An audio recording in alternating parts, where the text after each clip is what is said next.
I'm very much looking forward to this machine. Pansy, I'll leave it in your capable hands. Thank you very much. It's going to be a great match. exceL versus Endpoint. Yeah, this is going to be good. And Overpass is the starting map, Alex. Now, let's take this into account. One of those that can be defined by a good CT side. AWPing aggression, taking over map control. Things that we haven't seen these two teams strive in before now.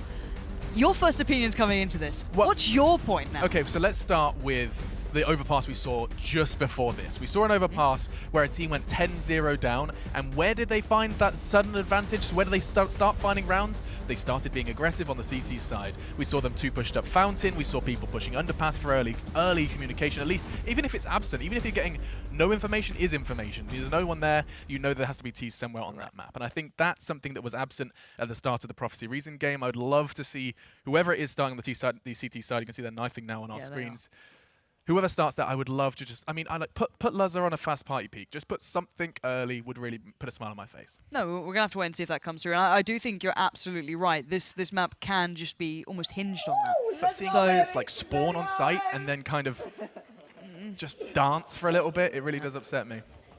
Now, I'm wondering, so Endpoint apparently won the knife. Okay. Looking at what we just saw. Now, I wonder if someone's going to be cheeky, just go straight on T.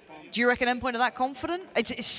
It's kind of hard to call it. If you're meant to be, you know, quote-unquote better on T-sides, we've seen it infamously, and you can't apply it to the entire scene of CS, but it does seem to be quite intrinsic with what we've seen so far, yeah. Sure, I mean... Do you reckon they're confident enough to do it, or maybe play enough smoother? You know, we've started seeing very big names doing it. Astralis as well have been a team that have moved into that kind of, you have an opportunity to dictate the pace. For example, you know, on maps like Inferno, on Overpass, if you've got someone up your sleeve, they'll do it, and not going to be happening today. Endpoint had the opportunity, and they've chosen to start on defense.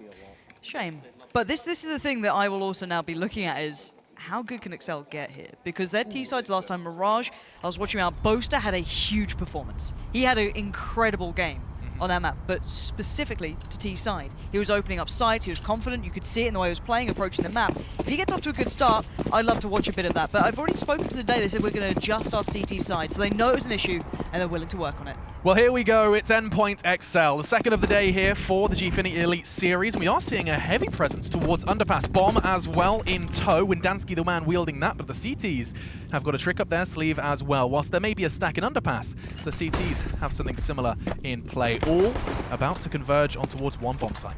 Endpoint have seemingly done their homework here, putting all these plays in the right place. The boost as well. Yeah, the boost as an addition is huge. Let's keep our eyes on the bomb, see if they actually commit it. So far, it's 2 players through Monster, so they're not giving it all up. They put Connor down there and Boasters. They're basically lambs to the slaughter, because look at where that bomb's going, Alex. This is a little bit of a double bluff, but unfortunately, once again, this time it's Jesp to find the head quickly. These Glocks need to get close quarters and fast, but even then, Jesp thrives. It's going to be another, and this already looks like it's game over for the pistol. Luzza, final man to fall. Not a single man on the CT side taking a bullet, and that will be a fantastic start. You said a quick start for the CTs. You couldn't ask for more than that.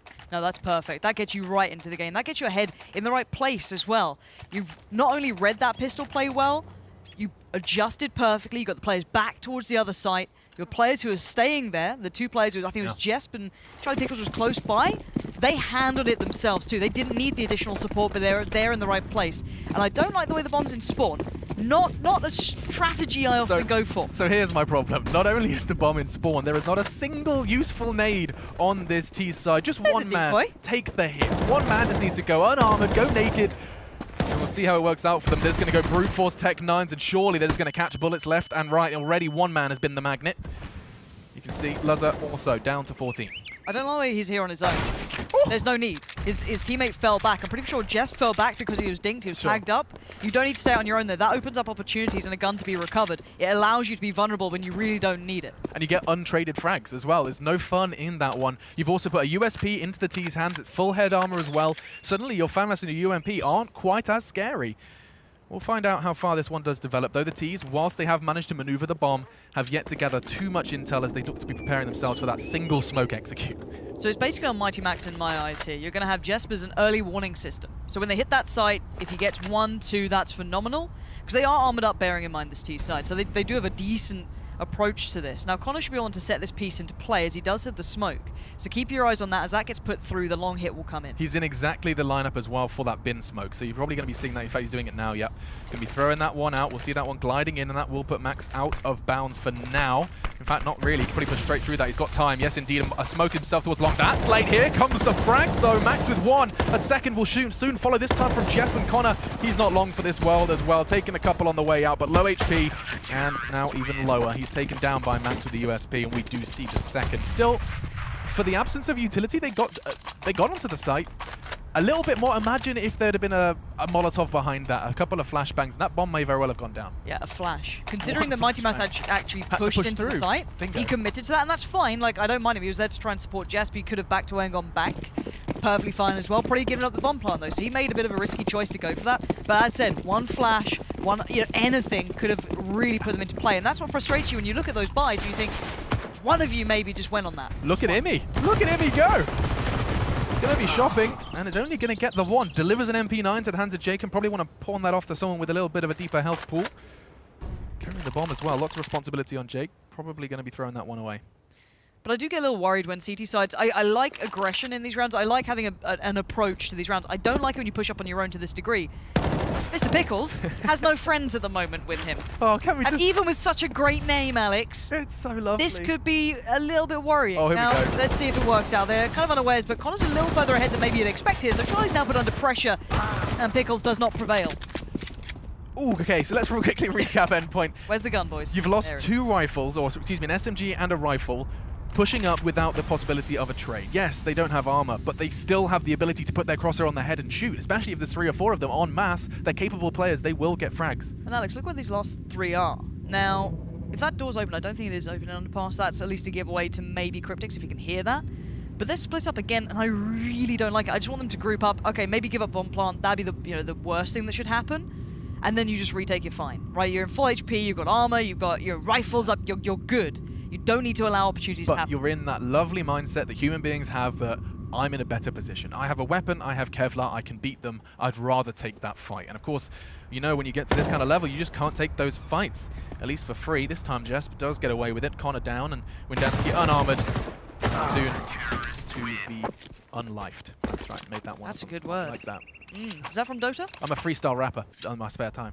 And what's your name? They call me Miss Chief. If I was female. I do remember someone made a nice picture of that. I think it was KB. Yeah, it was on the wall in our office. Yeah, it was lovely. Oh, back in the day. This is fun. I haven't casted in so long. No, that's it. Nice to be back in the old casting stand. It's not a seat. It's not a seat. We don't have seats. a seat. Yeah. Nope. But we do have a buy round, Alex, and that's what I'm looking forward to. I want to see how this one goes down. exceL, I want to see some pace on it. I want to see something. Whoa, that could have been a disastrous start if that actually happened. He did miss. He backs away. But I like it. Still. I like that Imi's doing that, immediately throwing off a warning shot. Suddenly, that T-info play and underpass is completely hamstrung. You're not pushing on an AWP. If you are, you're mad or you're using your nades. Finding out now, though, you can see the bomb loose. The T-side are not planning on committing anywhere anytime soon. Instead, looking for a CT poking out. I would say, though, at least they're approaching this with a default on this T-side. For now, they're not going to allow the CTs to push up for too much information if they do. They're going to fall away from Monster side. They're going to bring that bomb all the way back around, but I don't mind this. They've kept the CT side humble, even after that AWP approach. They're going to keep that one player, or at least a couple of players, towards that underpass area, towards that water area, just so they can't quickly peek out for info and find out, what's the big plan here. exceL have a nice approach. They have a nice mentality to this. You can see the theory in place, but they still need to bang out the shots. They still need to make it count. And I'm waiting to see if anyone's willing from the CT side to walk into this. Praise where it's due. The CTs, whilst also going for some early aggression, we did see them push up towards the toilets and party initially, but they've also managed to keep hold of the majority of their nades. This is great considering there's 40 seconds left on the clock, and you can see the Ts are still preparing for some degree. Now, this does look like some degree of a committal here, Len Pansy. But I don't know why the other two are still over by water. And that's great, though. That's the information play that they were banking on happening. exceL are down to 20 seconds here, though, Alex. This needs to happen fast. They're throwing a fake. It's a huge fake. Look at where the bomb is right now. They need to get going, though. They pulled the rotate. They've done well on this, but there's still one player there. It's on Imi. He needs to deliver. 14 seconds. Imi's doing the flashbang dance in bank. And now Boaster will get a free bomb play. He's faking it! 8 seconds left, and Boaster has the audacity to try and fake plant. Fortunately, it is going to render some reward. 2-man fall, 2 heads rolling for the Endpoint side, and now more to follow. Cryptics and Pickles have been tasked with the retake, and they are having absolutely none of it. They're out of here, and we will see the round go the way of exceL. First buy round and first successful round as well. That was pretty spicy. That fake. What's he thinking? 8 Well, seconds it did left. draw out 2 players to literally try and come in. Like, it's... He's a madman. The risk It reward would be is... the same if he was planting. they'd still be pulling out, right? Pushing out. But yeah, no, not going anywhere there. Don't want to start on that note. 4 rounds. Welcome back to casting, It's Alex. so much fun.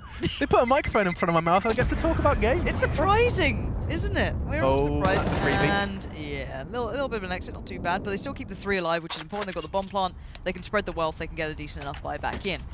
But this is scary for a T side to leave it down to that sort of last couple of seconds, to be throwing a bit of a fake there. They were very dedicated to that, and they were kind of banking on the CTs playing into it, which to a degree they held their own. They had that very disciplined approach, it seemed, at least for now, on Endpoint. They were very smart about it. They didn't just kind of quickly try and rotate once they saw that first bit of contact, but still, overall, very, very risky stuff. So you're looking at the clock and it says 14 seconds, and they are players boosting in long. That is the reality that exceL live in that round. But if you do quickly recap Hold on, Boaster's cold. Oh. Boaster. What's going on here? Yep, Boaster. What? He's taking it. Okay. Oh. He's wearing a hoodie without Ladies, a t-shirt. What a freak. Is he a madman? Who does that? Wait. What is this? Okay, we need some serious analysis on this.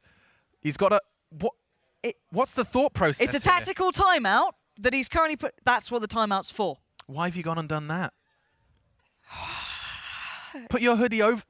Every other human being puts their hoodie over their t-shirt. That's the layer process that's been accepted by humanity. Look, it's for the sponsors, Alex. Oh, you gotta. That's why he's the player and we're the casters. Exactly. He's here for the Branding. sponsors. He knows how to present himself on camera, Alex. What do I? Glad you're not wearing a wrinkled black shirt. I'm sticking to it, friend. I respect that. Counter-Strike caster etiquette. Here we go, though. Boaster's got changed, and now we're ready to get back underway into our 5th round. And yes, indeed, it's weird. Pickles and Cryptics, of course, saving. They have managed to back him up with a couple of deagles, and we know the power of that $700 pistol. And as we prepare to walk into this one, Windansky will be doing the same. I think they're aware, though. exceL, of course, have got a good read on the economy. They know there's 2 preserved rifles, and it does seem like Endpoint have made the executive decision to stack them together. Take a risk, roll the dice, and don't spread yourselves too thin instead, putting both of the armored CTs on the very site that they're about to hit. Are we seeing like the Astralis hit coming through here? Are we seeing an orchestrated hit from a UK team on the T side? Charlie Pickles gets overrun. It's Connor delivering, and Boaster there to follow up as well. 2 players get demolished. They get the bomb site under wraps. Good Steve. Look at these smokes and mollies. They've actually got something going here, Lauren, Alex. stop it, stop it. I'm excited. Far too excited. Not only did they kill 2 players, they pulled the rug from beneath them. That was the Kevlar, that was the M4. Completely dilapidated the defense. And now Jess, Mighty Max, and Imi are just having a chat like, so, how's your day? How have you been? What did you have for lunch? Do you reckon they had breakfast? Of course, we'll analyze the breakfast later, Lauren. Yeah, hold on. We'll get Snods in. Snods is the breakfast analyst. It's true. That would be quite a cool name, breakfast analyst. Moving into the Counter-Strike, though, Jess will manage to scavenge a rifle and scurry away for just a second before Jacob is going to be slapping him in the face with his Kalashnikov. Alex, the jump is paying off here, mate. We need to come back to this point. You're now right. We've got the breakfast analysis, but I need to know the thread count. No, I need to know the thread count of that hoodie. You know, if it's anything over 100, we're looking at perhaps a violation. Do you reckon? Absolutely. We need to get. Can we get the rulebook? Can we get the hoodie rulebook delivered to the desk, Thank please? you guys. Now that'd be very kind of you. But at 3-2 now, exceL are back in the game. Now the pistol, it didn't go great for them. They actually had a clean sweep against them on the first round, which is never good. Your money always kind of suffers down the line. Made it a little costly throughout, catching Endpoint, being over-aggressive, being a little lackadaisical. But this is what you wanted, Alex. You get CT side aggression coupled with long as well. Imi not only going to party, he has the players almost baited in from that shot. I like this. Praying someone would dare try and take that out of his Notice as well, if you look at your eyes are drawn to the top left, they have 3 players ready for a fight towards them, and Max is going to get away with it. His partner in crime was a little too far away had he gone down, so the trading process wasn't quite Wall Street yet, but perhaps Playground. Now then, talking of Playground, Max is still sticking around here. In the meantime, the bomb is starting to maneuver towards that B site. You can see Boaster and Connor. They're well aware of the power of that boost spot. You can see both eyes drawn towards it immediately. Instead, though, Cryptics has been given quite the serious responsibility. He will be the first port of call should the T's. They're going for the execute again, Lauren. This is the same one. Keep your eyes on these mollies. This is going to be fun. This time, though, we do have Imi and everyone else with guns here. You get the AWP addition, which is nice. He either has to commit or fall back fully, but Cryptics is there. He's spraying, and he's found a gap, and that's all you need. Charlie Pickle's still alive. He doesn't need the support. In the end, it's Imi to come through, but you can see the difference it makes to have a little bit more firepower in the right place at the right time. Couple that, supplement that with the aggression on long. They already knew what was happening. They had those 3 players push up, 1 by Party, 2 by Long. get the info, no one's there. You rotate instantly Imi off the back of that, get him on the site early, you set up Cryptics, you get Charlie Pickles, everyone's ready for what's coming their way. There's no surprises left. Yeah, and as soon as those nades start raining in, the CTs that are not present on the bomb site, you just start walking through underpass and tell them it's real. You just simply say, real. Because now you know that those nades are going to be committed on. You are going to have bodies to spray, and Cryptics, a gap in the smoke, gifted him a 2 very quick and easy frags. Quick and easy, just like Lauren Pansy Scott. Pardon? Still, nades raining out. Let's find out how this one does go down. A couple of smokes. I like this, but a little bit better. No Kevlar, and instead supplementing them with utility. Daddy Alex is happy. Do you have to call yourself Daddy? Does no one else do that for you? No, no one does that for me. It's a life I lid. I see why you're a host. Good luck at TI, by the way. Anyway, exceL now down to 1 flash left on Windansky through the flash through the smoke. Not gonna go. Actually did catch the guy on the other side pretty well. And it has drawn players over. You can see, I think it's Muddy Max there, but Jesper gonna hear this all. He should be able to control it pretty well. He eventually gets overrun, but a nice trade out eventually. You lose one at the sake of pretty much winning the round. Windansky, though, somehow, how have you done this? Charlie, what's going on? Mr. Pickles. He's gonna be mad. And now the question is, can he get anything else? The door does swing open. They're well aware of what's going down in Chinatown, but it looks like Windansky's just going to be gifted this one. They have full control of the bomb. Their money is not fantastic to go hunting, and instead, Windansky can just chill out. I'd hunt if I was him. If I can get a little closer, that'd be bloody brilliant. Yeah, I mean, he can certainly go hunting. I'm talking about the CTs. They certainly are going to be unwilling, but he can just kind of apply as much pressure as he can. If he can get that AWP away, that would be absolutely perfect. He's going to spot the jump peak. Oh, lovely touch of a tag, but it's not quite enough to take down him. So, all said and done, he might just be able to keep hold of this rifle here unless anyone overextends. It looks like Team Endpoint are just going to burrow down and hold the site here. No real threat to board. He does get pretty close. What's the play here? Let's try and get the AWP away. Let's try and get the gun away. Some form of damage. They've got plenty of money in the bank. The AK was not necessarily important to them. Instead, though, just tagging up that AWP, not enough to take home any sort of reward.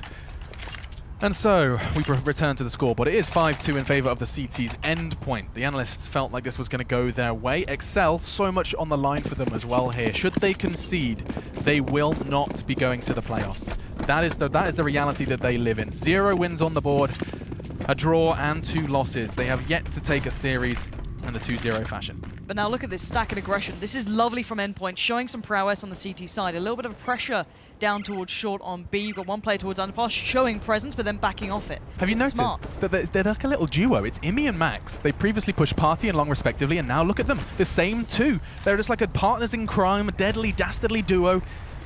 And now they're looking to be deviants. Towards underpass. Door swings open, and that's for Imi. That was lovely. These guys are working together. The synergy is sexy. And they're going to be backing away from this one for now. Still, blood drawn, and that does tend to favor the T side. And again, they haven't really committed anywhere else right now, exceL. So, Endpoint don't really know that much. They don't have the full picture as to what's going on. A couple of plays in underpass literally gives you almost no idea as to where the real hit's going to come through. So you can see them preparing themselves. They're going to split 2-2 to either side until maybe they get a better picture of what's coming their way. But thus far, I do see Boaster still trying to maybe throw a bit of a curveball here. He could play late through underpass, maybe try and clear it out or catch it and trying to rotate on the back. They still have time left, but just not much to make the hit with. He's going to try and sell this. He might have to follow up with it, and he is. You can see him trying to sell this as best he can. Please, guys, believe I'm here. But what is that smoke, Boaster? Surely not going to work. No, Charlie with an off angle there. Delivers on the first. Second's going to follow. Pickles is locking it down. Monster's his. And we know who's the monster at the end of that tunnel, Alex. We need to make a montage of Pickles just killing people from barrels. He has not been forced to move. Just one molly would have been One molly would have been fantastic, because that is the 3rd round, just from the top of my head, we've seen an 8 where Pickles has killed multiple targets as they walk up Monster. It was in the pistol, it was in the previous half buy, and now we find it here in the full. Sadly, in this round, I've got to say, for exceL's sake, they couldn't afford a molly. They barely had any utility. They were at full purchase. I think Windansky had no money left, and you can see that they have taken a big hit money-wise, so they're going to be down to very little playing forward in this. But that's how it goes. Now, they've kept the money relatively humble for Endpoint, considering the scoreline. It's not spiraled yet. They haven't had those consistent 3+ players alive yet, you know, on a regular basis, but it's starting to get there. And it's an interesting discussion to start regarding not having enough money for utility, because it's so hard from a player's perspective to justify, you know, taking a Tech 9 or a UMP in favor of nades. But when you watch it from this perspective, you see the power that would have had and what it would have been capable of. Imi, once again with the aggression this time, he turns his attention towards Putt, and this is a problem.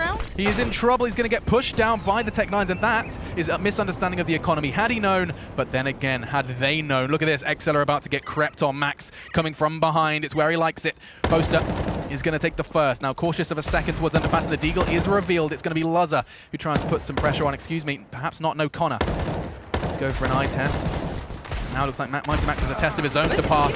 Where on earth was Jesp? He was sitting out taking a drink from the fountain. It has cost him another rifle for the CT side. Now an AWP in play. Windansky could go scavenging as well. And this isn't impossible for exceL. No. It has. It's got it as well. I really don't know how this is. Well, I know how it's coming like this. You go aggressive on those rounds and you don't play off each other. You tend to get punished. Again, I love CT side aggression. I think it's brilliant in the right places. But they can just hold here. They can just make it hurt. And Luz is going to get a brilliant chance if he holds his nerve. This could be a follow-up, and it is. It's down to 2v2, Alex. This is very real. This is very much a possibility. Now, the issue being, okay, Windansky has no armor. They've got no utility. It's just raw firepower. They get one shot to deliver this kill. Now, if I'm exceL, I know that Pickles is shackled to that B-bomb site. He rarely is going to leave that nest. And so, turn my attention to Mr. Cryptix. He has got a Molotov, and that could delay things. Already smoke does light in its path, and there goes the flames as well. Could be a little late, though, to that rotate. You can see Pickles is still cautious. He's well aware of the goofs and gaffs exceL have pulled in the past. Oh, that's an angle. That's a Langle. Look at that. He gets the information, pulls away, and just one frag will be enough. And he's not going to get it. Windansky wins the duel. Cryptix unable to connect the bullets. And now 5 seconds left. Pickles is going to see that clock extended as he's late to that party. And now, talking of party, Windansky's on his way to that very location. He missed him. Timing is an itch. That's what they say. But it's fine. They should be aware that there's a chance he's done this. Oh my God. This is 2 timings in a row. Both of them didn't see it. He's going to find one. It's down to a 1v1. Luzza just needs to hold his nerve. And he's got a molly. This is game, set, and match. There's no way that Luzza can lose this. Famous last words. He's holding it. Luzza just has to peek it with the AWP. Luzza? 3, 2, Luzza! Thank you very much. Delivers the third just in the nick of time. Whew, 1 second on the clock, and Luzza gets his third. That, my friends, was all because of Imi's early AWP. He lost the AWP on that first frag with the Tech-9, and all of a sudden, 3 frags in a round delivered to exceL. You just don't need to do it on that round. I love CT side aggression. We'll go on about it every single time. AWPs being, showing variety throughout games. Again, absolutely love it. But you go out solo on your own against that with no preset flashes to allow you to maybe make a quick play and fall back. You get overrun. They're going to instantly hound you down. As soon as an AWP comes into play, especially in the hands of even players with no armor, you can do so much with it. But into this one, Jesp is again pushed up quite aggressively. No other support system here, so he needs to be right on point. It's like that solo A player on Cobble, right? He finally has a bit of help here. Maybe you're going to come around. He's doing very nicely by himself. Needs to be careful on the timing going towards long. You could see him already worried, but with Imi falling, now there could be a quickening of pace here from the T side. Boaster working his way forward, and they're unaware of what they've done, but already Endpoint trying to scramble back here. Okay. Jacob has been hamstrung somewhat. He's going to probably have to be the scout of the squad, gaining information for the cost of his life. That's the reality for him. Windansky's the one that's been given the responsibility on B, but Luzza catches Max on that search for information. It really is just a battle of information here in Counter-Strike. But Boaster damaged but not down and out. Instead, it will be Jesp to fall, and that will be the round as well. exceL are starting to pick up pace. Looking good. Windansky with the double to end it as they start to rotate towards B. Eyes turned, and there he strikes Cobra from the bushes. Those bush cobras, Lauren, you got to really watch out for them. Seriously, every bush you've got to be careful of those cobras. Could be a cobra in the bush. You never know. You really don't. Yeah, that's. I'm gonna get a tweet from a cobra expert saying actually their habitat of choice is actually damp ground. If someone could find out that and tweet Alex right now, that would be very, very happy. Cobras aside, bushes or not. Let's see if exceL can keep this clean. Playing out a default, got to be marginally careful that you don't get isolated and then kind of swarmed upon by the CTs. But the only man who's kind of allowing that to happen to any degree is Jacob. But you can see how kind of careful he's being anyway. He's very methodically working his way through, trying to bait out a response. It is a stack of a relatively sizable variety towards B again. And I don't think there's any complaints from anyone regarding Endpoint's decision here to stack. The idea behind it is, of course, all or nothing. You have a chance. You give yourself a fighting chance should the T's arrive there. But should exceL play this correctly, it's slow, it's methodical, it's default.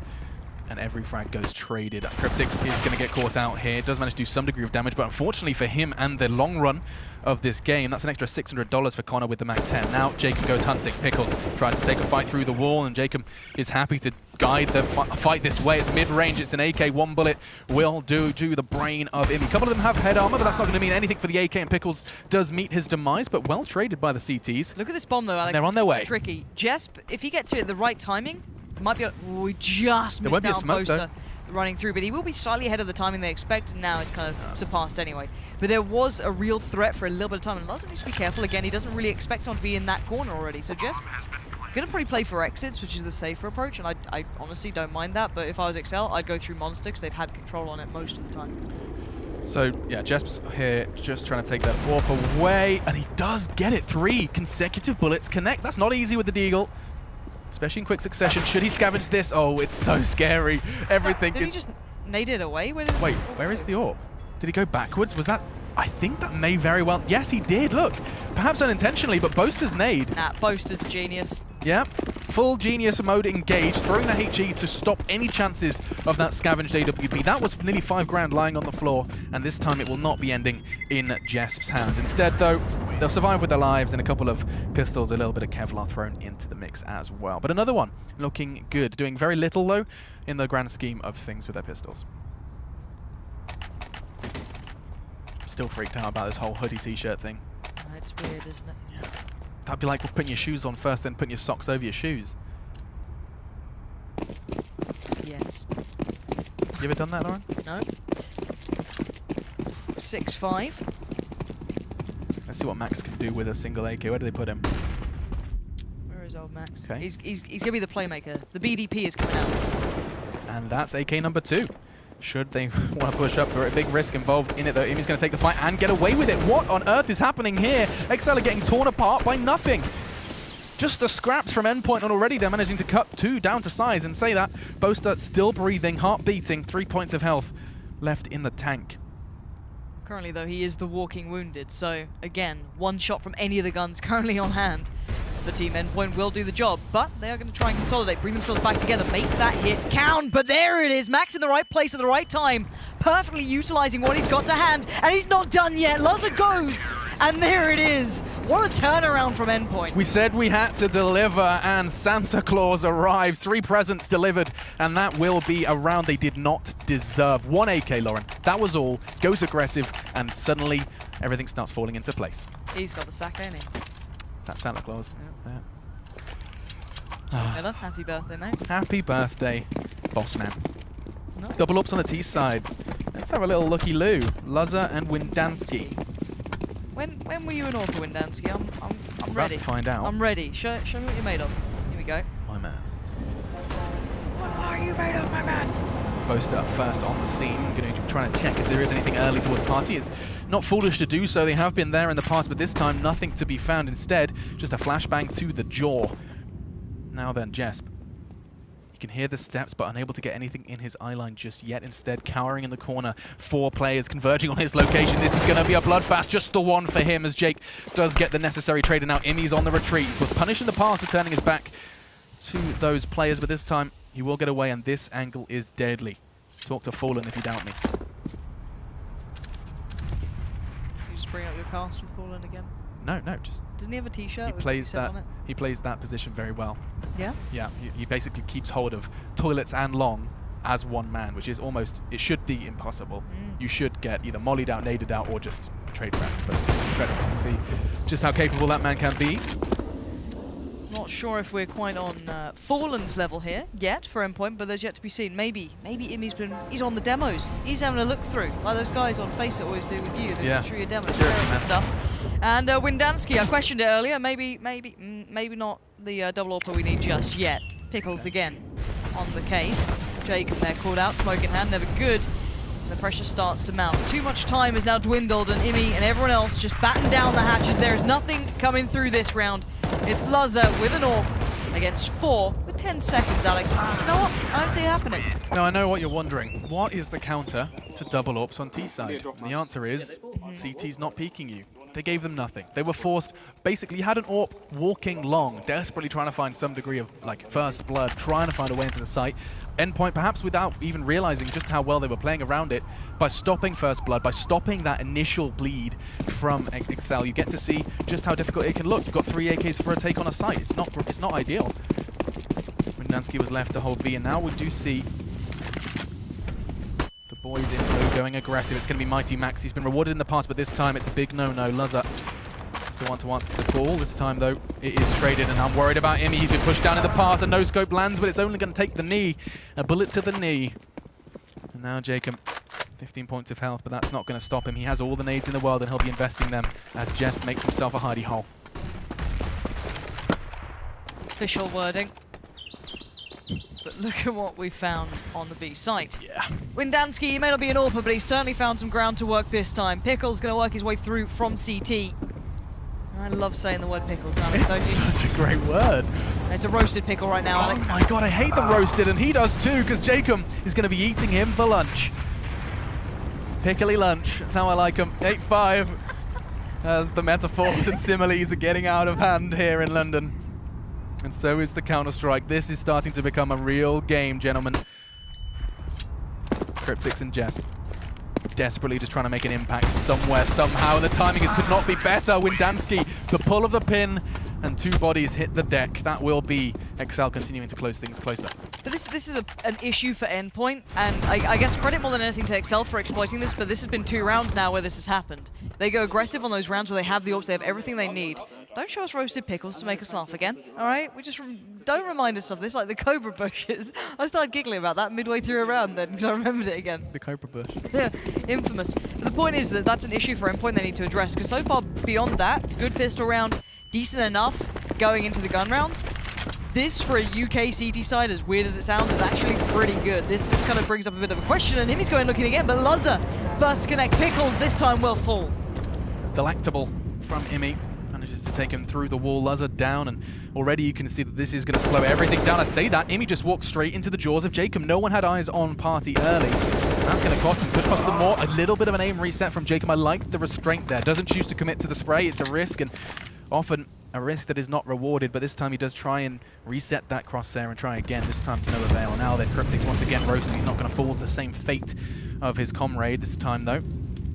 And now the bomb is on its way. I like this patience. They're not willing to just jump in and try and get that bomb down ASAP. They want the control. They don't want to be caught out by a man in a corner. The only one currently in that circumstance is Cryptics. Here we go. 1 man left. They don't necessarily know where he's coming from. The smoke could aid his hide, and now we're going to see 2v1. Every chance in the world. Still, though, a lot of utility on the T side. They've got volleys to put down. Little connection. He's going to find another. How has he been allowed to do this? Boaster, prepare yourself. You have got to clutch this out. The first touch of the bomb has brought Boaster back close, but he's not bought it. He's not buying this. And here we go. He's going to peek on this one. Cryptics again gets it. What are you doing? Cryptics, what is that? No! No. Well, was there a Cobra in the bush? What just happened? And he probably just ran all the way. okay, so there was time. There was time. He had a kit. He had a kit.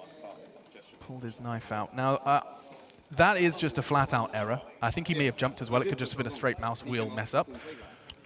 Either way, yeah, that's a bitter pill to swallow heading into the second half of our first map here. Best of 2 for the Gfinity Elite Series. The boys from the UK, whilst they could be and should be happy with that, talking previously about the poor CT sides that the UK teams, or rather these teams in particular, have had in the past, it does raise into question just how well this is going to go for exceL. It looks good on paper. It does look good on paper. If this was any other matchup, taken away from what I've seen so far, and I'm not doing this just off of what people say, it's literally like last week I was over here and I've never seen anything like it before. It just falls apart. Give me an example. It went from like the most one-sided half I've ever seen, where maybe one team won 2 rounds, to going OT because it went on to that sort of side, right? It's those sort of games. Now, I did speak to exceL a little bit about their CT sides and their approach to it. They've said they put in work. And again, we get to see what Endpoint have on their T sides. But I think this is where you'll see the disparity of, you know, this being Endpoint's map and the next one being exceL's. That's where I think we'll see that finally come into play. But I want to be wrong. I want to see a very competitive match. If that's the case, we've got a very good game on our hands. Here we go, though. They've been shoveling coal into the Glock train, and it's on its way to the first station. And that station was Lazar. Down to 7. They continue holding hands, skipping merrily towards the site. And already Lazar's going to cut one down the side. It's traded, though. Pickles and Cryptics, a deadly, dastardly duo. And now Jacob's back in action. On towards Optimus, and doesn't seem to have to transform the round. Instead, Windansky takes Max out of the round already, though. 2 versus 2. And the CTs are worse for wear. Bomb going to be recovered. Gonna go down. Pickles on protection duty does fall off, but a quick hit comes out from exceL, and Boaster overwhelms. It's down to Pickles now. The 1v2, it's all his. Oh, his positioning is perfect for this one. They're going to come round pre-aiming. No, why on earth? 2 of them. And he's going to get Windansky as well. Surely one more bullet finds the head of Boaster. That was the first nail in the coffin. And Windansky, he's put 6 foot under. A 1 versus 2, and Pickles makes it look sweet. Sweet pickle. They taste nice on sandwiches. Have you ever had it piccalilli? We were discussing piccalilli earlier, weren't we? Why is it so Am I going yummy? with them or what? It's so yummy, though. Where am I going? Big fan with the shepherd's pie. I'd rather just have some Branston. Or any other brand of pickles. Sponsors. Also, Alex, king cobras live mainly in the rainforests and plains of India, There are bushes in rainforest. southern China, and Southeast Asia. Uh-huh. But no one specifies if Southeast they're in Asian bush or not. bushes. Always up to something. Lazar, though, gonna strike first. Immy to fall, but it's already a 4v4 at this point. So Jacob gonna try and play something in off this, and I like that. Nice flash catches too. Plays into Lazar, but he can't deliver this time. Jacob just gonna try and fall back from this. He's making them work for it at least, and I like that. A couple of flashes, a bit of an investment here and there, but it's down to the Deagles, and they're not gonna sing this round. Dude, Pickles is just ruthless. Loving it, Pickle. Connor, though, ooh, double tag, it's always so tough. He's going to open up that console, or he would have, rather, but he would have seen just 6 points of health left on Pickles. It's not a dream scenario.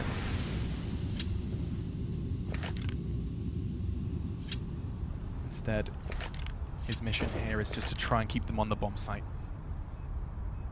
Hoping they can perhaps go hunting, perhaps they try and exit through that location. I don't think that's necessarily a decision they would make, but instead, Connor still keeping a couple on that side. This is respectable. CTs. Yeah, you go. Max down, rifle down. They're going to have to try and find him. Connor, you spicy man now. Could take a third hit. Pickles is dead as well. That, my friends, was perfect. No round, yes, but 4 frags. And that is going to be 1 for the record books.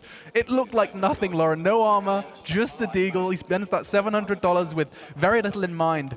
And he's got a smirk on his face now. He knows he did good. Look, it's like, yeah, just gonna Yeah, not bad. a little bit of eye contact to the camera, like, so. Give him a wink, maybe. Yeah. Finger guns. That's Boaster's move. Here it is again. But it's costly as well. That's the important thing. Actually taken away from just purely how enjoyable. There's no win to come out of this for this round overall for exceL and the exceL side, but money is the main factor. You're going to see it hamper maybe Endpoint downline. That's 3 rifles costed. That's good stuff. This round not so important, of course. So exceL just going to go through the motions. They invested 1 P250, if I'm not mistaken, and that's actually going to deliver. That's paid for itself, as Cryptic so does come into his own with the Mac-10. So again, out of everything to be picking up the kills, you're always happy that it's on something like an SMG. Nice little bit of a confidence boost from exceL, but of course unable to do anything with that round. You don't choose to invest into it, you don't expect much. Anything is a bonus, and Windansky getting 1 frag is plenty. Still, here comes the full buy. I'm very intrigued to know whether we see Lazar taking a leaf out of Immy's book. We saw him underpass, we saw him long, we saw him, where else we see him? We saw him on short. We saw them across the entire of the map, even in party, of course, as well. Now, Lazar looks to be going for that party peak, and that puts a smile on my face. Information early is the name of the game. He's got Boaster kind of supporting him. Now, Boaster needs to play it very attentively, but that's a shot from Pickles. Gets tagged still. Smashes him down. That's second to none. At this point, Endpoint's doing really well. They've got players in a position like Cryptics can stay here and just cut off the rotate around the back while they slowly take over towards long control. All in all, they're in a really nice spot just because of that 1 kill. I am so salty if I'm Lazar there. I've tagged him with an AWP on a perfect angle, long range, and that man's found my head. How has he done that? Pickles, outstanding work from him. He's got the nuke pin for a reason because his play here is explosive. 11-7 then. And oh, another problem. Another quick 2-tap of Cryptic's AK. And what? Pickles, you've only got 20 HP. You have to die someday, perhaps not. Defying the odds as he takes another. And this already looks like exceL are going to have to accept as well. Pickles do have a long shelf life if they are indeed pickled, Alex. I'm over with the pickles now. I like the way James Baldov just looked at me like, yes. Yes. If he approves of my offhand comments, you know I'm doing good. Dear me. Damn! 11-7 though, we are seeing somewhat of what I expected to see to a degree. I don't think we've seen the full extent of it yet. There's been a lot of individually very impressive moments from Endpoint, to be fair. What's the difference between a pickle and a gherkin? Are they the same thing? Because they're all cucumbers, right? Yeah. Maybe there's a different process behind it. That was a freaky moment about a couple of years ago when I found out that there isn't like a gherkin or a pickle tree. Like I straight up just thought pickles grow on like a pickle bush, and you go and pick a pickle. How did you feel about raisins? Peter Piper picks a peck of pickled peppers. Oh, pickles. Peppers. They're pickles, aren't they? Wait, pickled peppers? I don't even know anymore. But all I'm saying is I thought pickles grow on trees. And they're just little cucumbers, aren't they? Freak me right out. Anyway, vegetables aside, we have some vegetables at the casting desk as well. It's 12-7.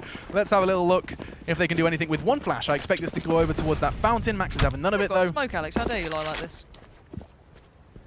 Why does it always rain on me? Let's have a little look where those nades do choose to rain. Whether or not they even have to use them. Endpoint here look to be rather reserved so far. Instead, just taking those fights, and Windansky does oblige. Quick headshot, he's down. Now forced to operate with 4. I like that they've got some degree of crossfire here, at least getting information, and Luzzer will be able to call to his teammates. Boaster, that's fantastic work off the flashbang, and now another down. It's not about retrieving the rifle here, it's just about doing damage. Hell, if you win the round, that's a bonus, but why not when Max is hitting shots like that? Good spray, and finds the head. Head game on point. exceL. I like the idea there, the kind of like crunch towards party. It's the best you're really going to try and get out of that. You know you're not going to win a round, or you shouldn't at least. You know. It happens, it's Counter-Strike though. Yeah, exactly. All that aside, it generally shouldn't happen. But this could get a little interesting if Connor's so low on HP, but that Deagle did some damage before. Oh my word, there's a chance again, but he stays alive. And Boaster and Luzzer. I don't know what the plan is now, boys, but you've got to try and make something count. That's beautiful. I don't even know if it's worth going for that AK. Wait for someone else to try and hunt it. Hope and pray that those 4 bullets do enough. Boaster. I think Max may very well have been trying to get rid of that AK out of the map, just trying to throw it onto the roof or something to that effect. Oh, he did it, yeah. There was no AK there. Nice work from Endpoint. Forward thinking, and we have the 13s. Just 3 around from the first map here. There was a lot of doubt surrounding exceL's chances in this one on the analyst desk, and it does seem that they're starting to be realized on Overpass. As I said, I think this is one of the maps where if you're good on a CT side, you can push the boat quite far. I think that's something that's very, very apparent. That's where I hope that we'd start seeing maybe those improvements they were discussing and that they'd worked on. I don't think that's really come through for me yet. I think it has been quite rocky. There has been some individuals who've kind of ruined that approach for them. They haven't had it.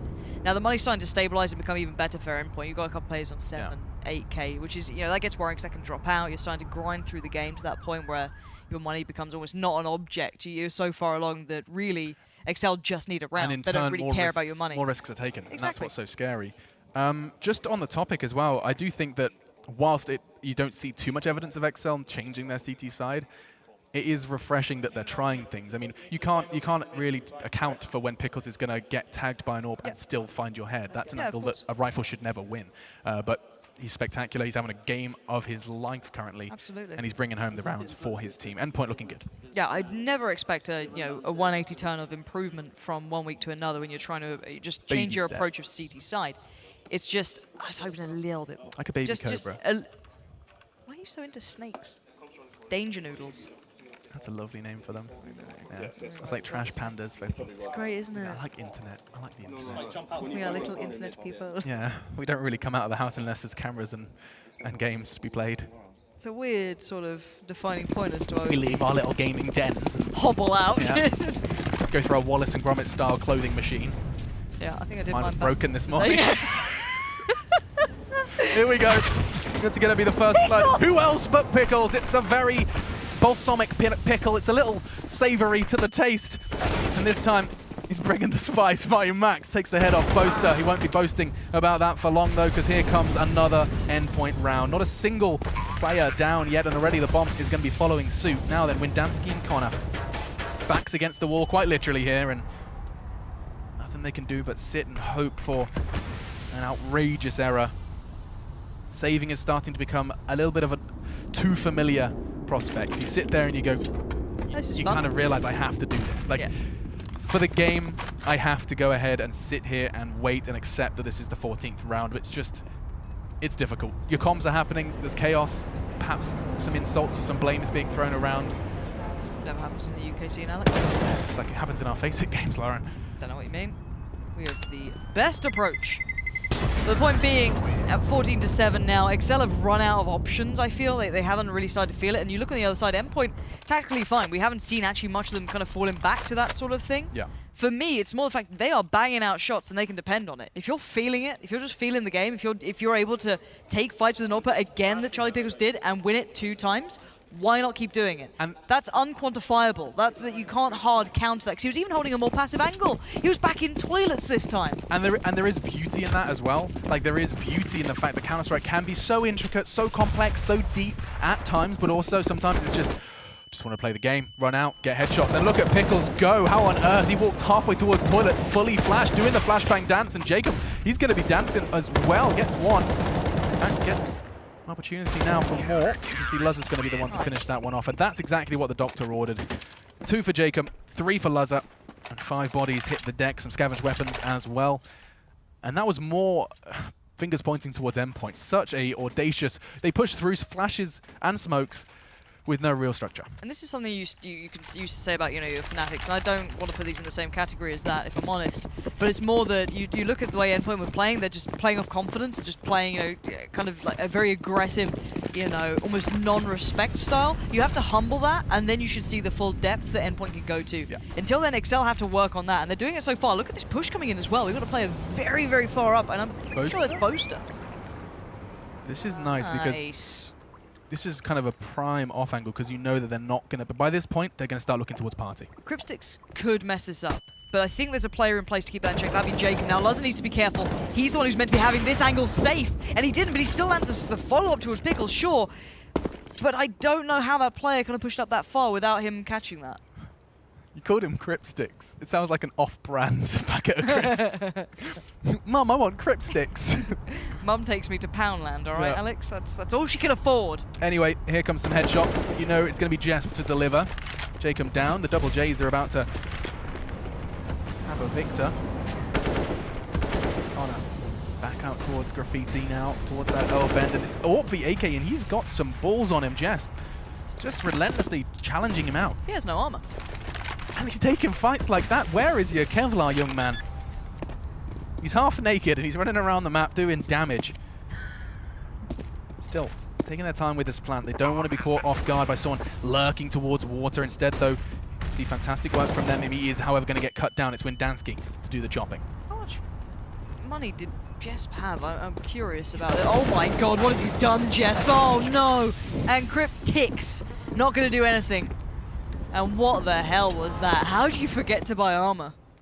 We've all been there at one point or another. That is, I mean, I was DMG at the time. It's not necessarily game defining. It's not great though, is it? It's not great though. It's something that he's probably very quiet about right now. Should they do a game review, perhaps with the stream, or perhaps just from that demo? There may be a conversation. Hey bro, you had 5K. Armor is 1. It's quite cheap. It's really effective as well. Yes, it's alright. For any, we do have newer viewers as well, just to explain as the importance of that Kevlar. Oh dear.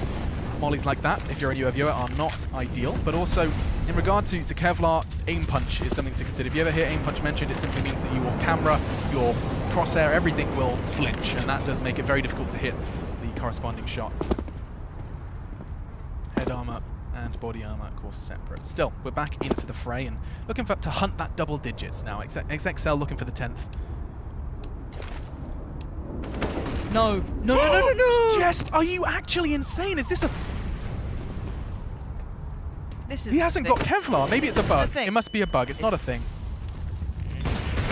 No, I'm going to cast around like it's fine because Okay. so far they're still winning because Cryptix is landing the shots. Connor's gone down. We're down to the double AWPs left standing, which is always going to be pretty problematic if you're trying to play retake. But that bomb is yet to cross. Good timing on the flash and the molly hinders the angle. So the bomb's going to go down. Good boost. I like this a lot. Of course, the one problem is, you heard it, Jasp, the unarmored beast, strikes again. Why do you like this, Jess? I just don't understand why. Why on earth? This is occurring. He's got money, he's got rounds, he's even got frags. Maybe, just maybe, he's playing the long game. 4K. He's top fragging. UKCS, top fragger, doesn't need armor. Has he been doing this before we noticed it? Do you reckon it's the next level play? He's This hitting is the shots new so meta. consistently. He believes. Wait, you're nodding. This is actually a thing. No, okay, he's forgotten. God. I thought SEO was telling us he had some like mad meta where he's so confident in his shot, just doesn't take Kevlar. Okay. I need to take a round with Jess. Can we Well- watch him at the start to watch him not buy armor Okay, again? let's see his buying. Press 3, press 3, press 3. Here it comes. He's done it! Yes, round of applause, ladies and gentlemen. Thank A you. nice slow clap. Jasper's We like bought it. Kevlar. We're all That's the proud. play we were looking for. Jesus Christ. It's a step in the right direction. UKCS, one step at a time, Alex. Hey, dude, we're walking. We've gone from crawling to walking, and Jesp has armor. We are proud, we are ready. Let's see if we can put it to good use. This is where he just takes an AWP bullet to the noggin. I thought it was going to, but no, Imi does draw first blood. I love this. Look at this, a sudden flurry of aggression. They get that first blood and they try and profit from it. Slow those rotates down. They haven't got a chance to get onto the sites now. Wendansky using as much of his nades as he possibly can while he does continue to get hunted. And that could cost him. No, the flashbang saves his life. And he's allowed to take one down. In the meantime, Connor stabs his buddy in the back, saves his life, and then takes it from him. He is indeed the giver of death. Pickles. Nades for days, but no health to work with. It's just going to be Imi then who has to try and make the plays, but fantastic flashes. This has been the story of the round, really. Imi's still making it work. Makes that AWP sing. They've got 5 points of health between them. Luzza, an M4 and a Dream, but no kit. Here we go. Has to be quick with this one, and Imi's already down. Now looking for another one. Pickles falls as well, and he's got time. This, my friends, is exceL picking up their 10th. They've been hunting for it for a while, but there it goes. Can we just check in with the money once he pulls off this defuse for the CT side? Because I think it's going to be pretty shaky. Yeah, not ideal. And now, as we know, Jesp's new meta being that you don't invest armor in all rounds, just some. He should have a little bit of cash left over. But no, this is a bit problematic, of course, for a CT side. If you don't win in a consecutive manner, you're always going to be struggling for cash. It's always going to be a little bit rocky, and they had one player left standing in that. So let's see what they can kind of bolster together. In this, they still got a decent buy. It's not ideal. You're missing out on some bits of utility. You know, Boaster's obviously suffering a little here, but on the other side, you're still seeing a good purchase coming out from Endpoint. So that's the kind of disparity we're at. But the point being, they just need rounds exceL. OT is the only option they've got at the moment. I'm not sure if that Molotov that they're using is working. Can we quickly press 9 if it's possible? Sorry, just want to see on short. Okay, but maybe a bit late, but he was standing there the whole time, and that's a short Molotov. We'll keep our eyes on that one. Should he throw it again? They've been kind of having trouble with that, but it's a fantastic one to stop early aggression from the CTs, at least towards that mid area. Able to take some long control. You almost feel for Boaster in a way. He's the one who's only got the 570. He might have had a fair amount to handle, especially if they keep falling back to this. But if he times it right, because he'll be confident, right? You've only got a pistol, you don't have much to lose. You kind of make these plays happen, which he's doing. So this takes the pressure off of him, and it's all about timing now. But someone's keeping this in mind, and it was Charlie Pickles, but Pickles stands no longer. Boaster backs away. Smart move as well. He now readies the rest of his team. Jacob right on the edge there. Gets overwhelmed. It's Mighty Max to come up with the goods, but Luzza is there, and he is ready and waiting. And not only that, but delivering on the front. That's all you need, really. Message delivered. Luzza puts a big stop sign outside of the A bomb site. And Jasper and Cryptic seem to be understandably for a moment. It's going to be a challenge from Boaster. It's completely justified as well. Just the pistol with him, wanting to try and do as much damage as possible. Let's not forget that Endpoint, should they start losing rounds back to back, of course, as they battle on for match point, losing these rifles or taking them away from the CTs is very profitable. Suddenly, this could very well become a reality. Cryptic has to end it now. He has an opportunity, 13 seconds. He doesn't have the bomb yet. And the bomb is in his grasp. Wendansky's going to push him down, though. Looked unlikely. Close, but no cigar. He forgot. Well, he didn't forget, but he didn't pick up the bomb on the first time going there. I think he thought the bomb was down on top of the truck there. Bit of a shame. Fake something, trying to draw out Wendansky. That was probably his thought process, but I think he just missed the bomb. yeah, okay, fine. Wendansky's happy with that one. He's like, yeah, nailed it, boys. They've broken the money a little bit from Endpoint here. Now, I like the way Endpoint have done this, though. They've gone on the investment, and that's fine. You're on 15 to 11. I guess you push yourself out there. You know the buy's going to be shoddy from exceL. But they still have good utility. They've forgotten buying into UMPs and such just to purely get those mollies, smokes, flashes so they can set up a piece here. I'm kind of hoping it's that nice B hit. We haven't seen them out of them yet, but they should have that in their pocket. It'd be something nice to see, something we saw working, of course, when exceL were on that T side. A successful T side at that. They've only managed to kind of acquire 4 rounds currently on this defensive side. Let's see if Endpoint can do something similar. They have the nades necessary, but it's Luzza that they have to surpass. He's been hitting shots daily. Nice bait, though. They get some information for free, and that's a shot perhaps Luzza could have connected instead, though. Information gathered and now the nades rain in, trying to force him out of position, still getting baited out. Pickles is being rather mischievous, and now Luzza's in the open. He managed to take one with it. That's not bad. No complaints here as Boaster's going to go shopping, and he comes home with a double. Yeah, the double stack on long, they didn't expect it. That played him very well to the hand, whether they meant it or not, they just kind of got caught in that sort of position. It paid off well. And again, I like the intent from the T side. You could see what they wanted to do with it. You could see they were drawing them close. It just came down to, we just didn't quite hit our shots, but okay, we didn't expect the double stack on long. They still got very close to the door. Now, this is going to take an interesting turn here. We've got a timeout coming in. Time to discuss, take a little bit of the pressure away, and let it marinate upon the other side. Because, well, let's be honest here. exceL aren't exactly in the best position overall. They are kind of building back into this. They are starting to get themselves back in the game, but it has been a rocky road. It hasn't been a smooth sail for them. And for Endpoint, you just want to relax a little, take a step back. You've got 15. Sure. It's just that final push. But take a journey into Endpoint's minds now as well. You're well aware of how we work as humans. You get to that 15.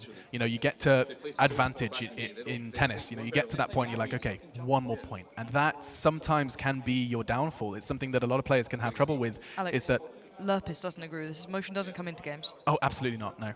Yeah, we're all robots. We're all robots. And it's exclusively about putting crosshairs on heads, nothing else at all. That's all the game is, Alex. No. But still, outside of dank memes, what is important here is that this timeout does not linger. Endpoint just want to try and keep themselves complete. Like, let's not, start doing anything fancy. Let's not try and change everything. This is simply just a question of identifying trends, identifying what they've done in the past that worked. Yeah, because money's going to be interesting now. Yes. They probably get 1, if not 2, real shots at this.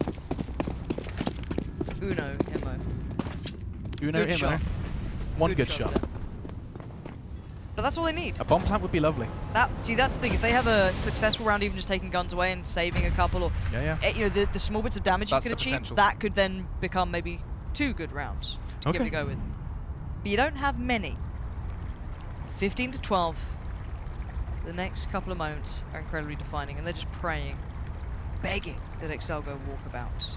exceL's entire round here hinges on not giving easy frags away. You've got Molotovs for days. You have smokes, you have HEs. Use them. Why is Windansky committed to this angle? I don't like him this deep into it. He can't back away. Jeff's going to find it. He can get the gun away, and that's fine. That's why I didn't like it. I don't know why he's committed to that sort of thing. And now look at the pressure. This could be where it ends, Alex. This is chaos. It shouldn't be working, but it is. The story of Counter-Strike. 3 versus 3. Then Jacob tries to pull some sanity back alongside Luzza, but look at Cryptix. He is about to cause absolute havoc. Jacob turns just at the nick of time. He has just a fraction of health, but it's enough to operate. 2 frags from Jacob as he tries to save the day. He's got his red cloak on and now flying to try and defuse this bomb. Jesp and Pickles left with the responsibility of defending it. Time ticking away. There's plenty of kits. They've got to go. Plenty of angles. They're starting to push in, but Jesp's already caused havoc. Surely not. Of all the rounds to lose, exceL, they've started to forge a comeback, but now it could be taken away from them. Looks like Boaster's going to do enough. Yes, he does. Saves the day, and exceL continue. A sigh of relief collectively across London as they do continue to fight on here. It looked scary, Lauren. Squeaky bum time is what you call that. That is what I'd call it. What is that play, though? That play on B was just... It was pretty appalling. Windansky's in an untradeable spot, for one, where you can recover your gun. You can't fall back from it. I don't like it in those rounds. Do it in a gun round. Do it in those ones where it's worth the reward of getting that kill. It's not worth it in these. Now the boys come back in. We've got a good purchase here from Endpoint. This is the round they want to kind of put that dagger in the back. They want to get it done. Remove that hope away from exceL. Because exceL can start feeling it, but you're also under that pressure yourself. You're starting to feel confident because, yeah, you won that one. Every time you do this, you're putting that pressure right back on to Endpoint. But still, slower start now for Endpoint. Default throughout the map. Nothing given away, nothing really shown. They're keeping this one very, very humble, very, very quiet, because they have utility for days. I want to see them use it as this really nice collective hit. First question. information exchange. I love that. Just a little nod as he jumps up, just like, I see you, you see me. Nothing more gained or lost. Perhaps extra utility invested though, I like that. I really want this to be the B here. One, because we've actually got a 3-man stack over face. here. Yeah, they showed face previously. Now, if Imi gets this pick, if they get that first pick, it's go. They just quicken the pace and they get in there. Windansky needs to be aboard. He's seen a foot. He's got to have seen enough there.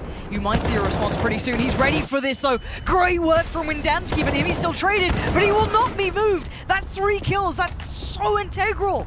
And now let's look where the remaining players are. We've got Mighty Max still holding the rotate. He keeps options open, but there's 30 seconds. If they want it, he goes in first. He has to bulldoze his way through this site, or it's done.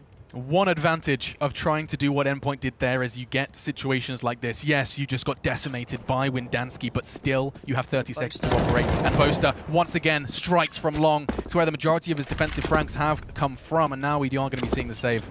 Cryptix is going to be forced to just hold on to this AK and pray. And with that timing, Boaster put himself in that position is so unexpected.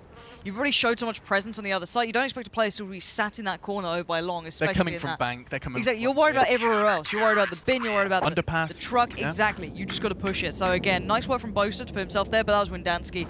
He saw just that little bit of leg. You saw him adjust. He's got. I think he had a player with him supporting him. So again, splitting the attention either side. But now this is scary time for Endpoint. This is where you kind of find out what you're made of. When it all comes down to moments like this, you either just close out the game, you're done, you just go, yeah, that was a bit close, don't worry about it. Well, it suddenly becomes an issue. Do you know what I'm starting to miss? I'm starting to miss saying one man's name in particular on that T side. We have not been talking too much about Pickles after his initial fantastic performance. Of course, plenty of men around him. However, just 1 or 2 of those spectacular entry frags. You can see he's trying for them. This time, Luzza seems to have wised up to him, tags him up, and makes the rest of this round very difficult for this spectacular fragger. He's trying it, isn't he? But this is all but a ruse, a clever ruse at that as well. It's worked. exceL has pulled off the site, but the boost could be in time. He spots it all. Connor's seen enough. But has he seen the bomb? I'm not sure. But they still need to make the rotate, and Pickles is still in a good position. He can make this uncomfortable. This is incredibly tense now. Oh, Pickles is doing enough to keep at least 1 or 2 CTs busy, but now the bomb's going to be going down, and this looks like it could be the end, or not. Boaster, first to draw blood. This is the start. Still 9 players in the server, and it's either OT or Endpoint wiping the sweat from their brow. Let's find out. Time ticking away then. Mighty Max digging his heels in deep as the nades do start to rain out. Anti-flash is good, but not quite good enough to fully evade it. The CTs are taking their time. They've got nades. They have an opportunity here. They do have the kits. Here they come. All in one big blue wave, and it's going to be a wave goodbye to 2 of them. Nice work from Endpoint. Cryptix is the one to take 2, and that, my friends, is it. Endpoint take it 16-14, and it should, in their mind, have been over a whole lot sooner. exceL truly managing to push that to the very limit, the precipice of overtime, but unable to convert it. Yeah, that was an incredibly close matchup, all said and done. You've got to give credit where it's due. They fought hard to come back there. You saw some great plays coming out throughout everyone on the server. Windansky being able to deliver a fair amount as well. But overall, I think it was just a good game. But I've got to say, for you, who's your stand-up player? I think just because of the amount of absurd jokes I made of him, and because he hit shots that I would have been furious about if I was Luzza, yeah, I'm going for Pickles. I mean, they pick up the win, which is, of course, easier to find an MVP, but I think it would be hard not to mention some players from exceL as well, because everything started to come into place in that second half. Very true. Now, I do imagine the analysis testers have a lot to say about this one, so we're going to head back there now. Allow them to break this one down for you guys at home, so do stay tuned. We'll be back in a sec. Thank you very much, Pansy and Machine. Just to let you know, though, Machine, cobras live in tropical areas, bushes, yes, but also they live in deserts, farmland, grasslands, and forests. So, Grasslands. Yeah, grasslands. So straight back at you. Love it. Listen, we will take a break right now. Congratulations to Endpoint, who win the first map. We'll be back in a second for some more analysis.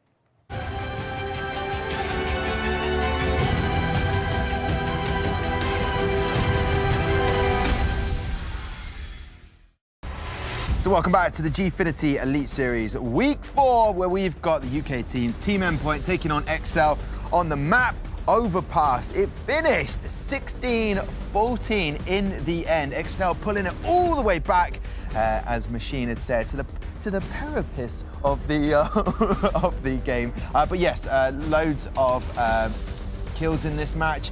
Pickles doing the damage at the end there with the Deagles. Great match there, gentlemen. SEO and James joining me on the panel. What are the highlights? What are the lowlights? What can we talk about from that map? I mean, you mentioned lowlights. Yeah.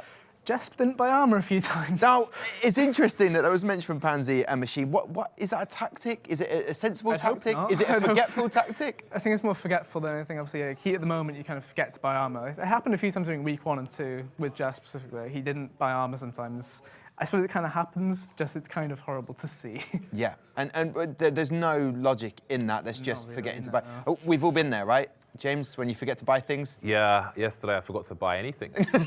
Ran out with a Glock and no Kevlar, so that was interesting. That's the way you roll. Right, of course. Yeah. Yeah, I mean, sometimes, why not? We saw some nice stuff there from Endpoint. I thought the score was going to be a lot more dominant than it was. Their first half was pretty cool.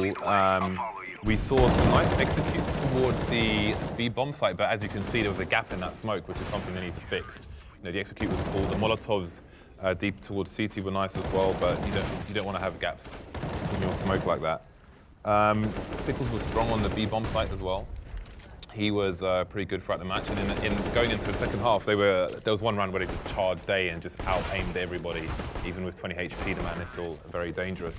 There was an interesting round though, where Connor only had a deagle and managed to get 4 kills. But That was incredible. That if you look at, it was all over by the time he got those kills. yeah, but if you look at the last kill, I mean, it was too late to win the round. He can't escape the bomb, but Pickles is speaking with 6 health from the toilets when he should be running away and saving. Because he just backed off behind the wall, he sees that the diffuser's not coming in there, but he's dying for no reason. So, I mean, it didn't impact them in this match, but in a different match, that can... Financially, you know, it would have... It can be a snowball that turns into an avalanche, which technically doesn't happen. But. Yeah.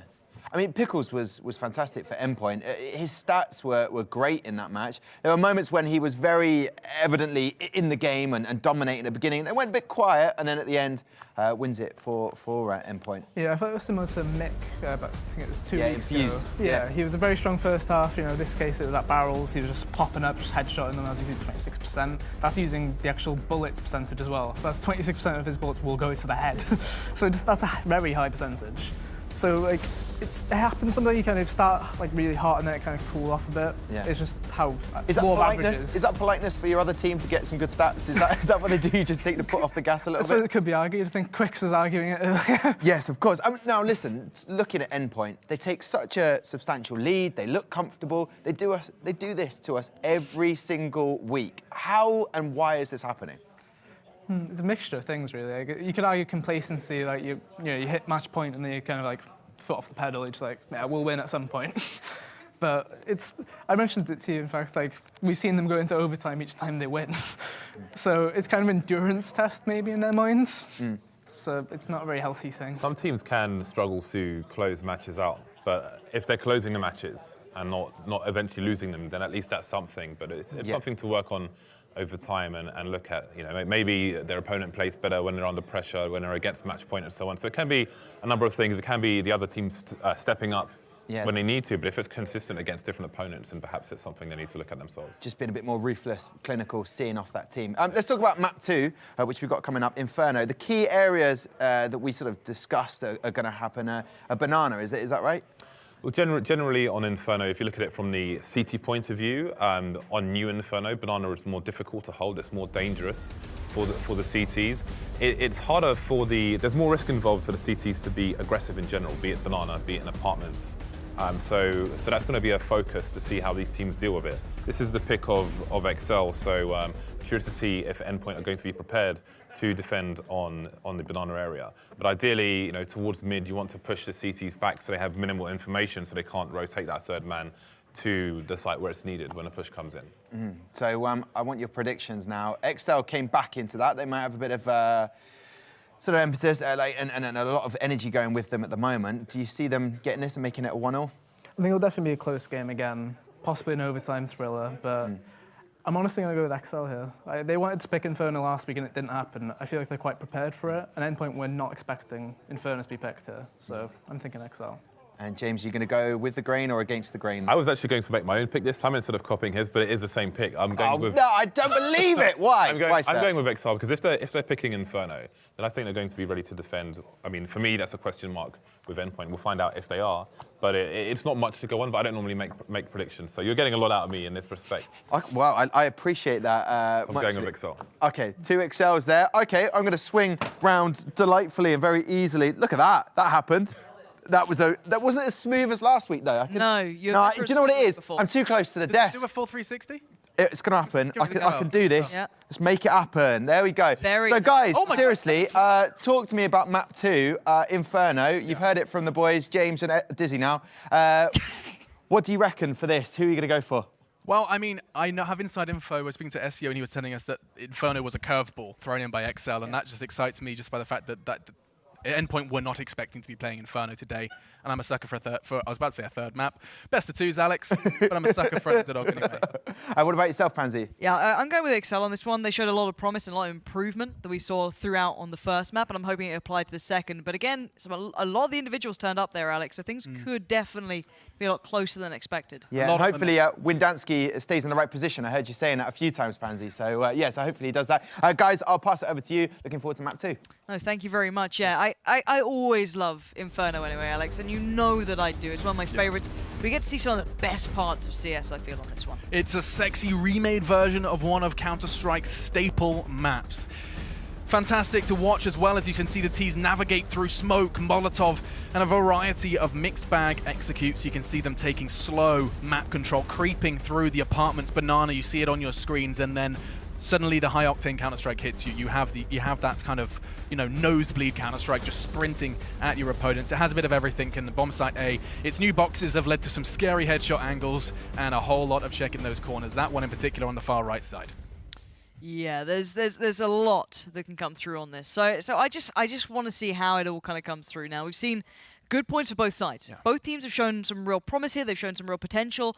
Throughout on Overpass, we saw that CT-sided aggression that you asked for. You wanted to see it, and we saw it. We saw it going well, and we saw Charlie Pickles able to do some serious damage back to anyone trying to do that. Alex, stop. Get.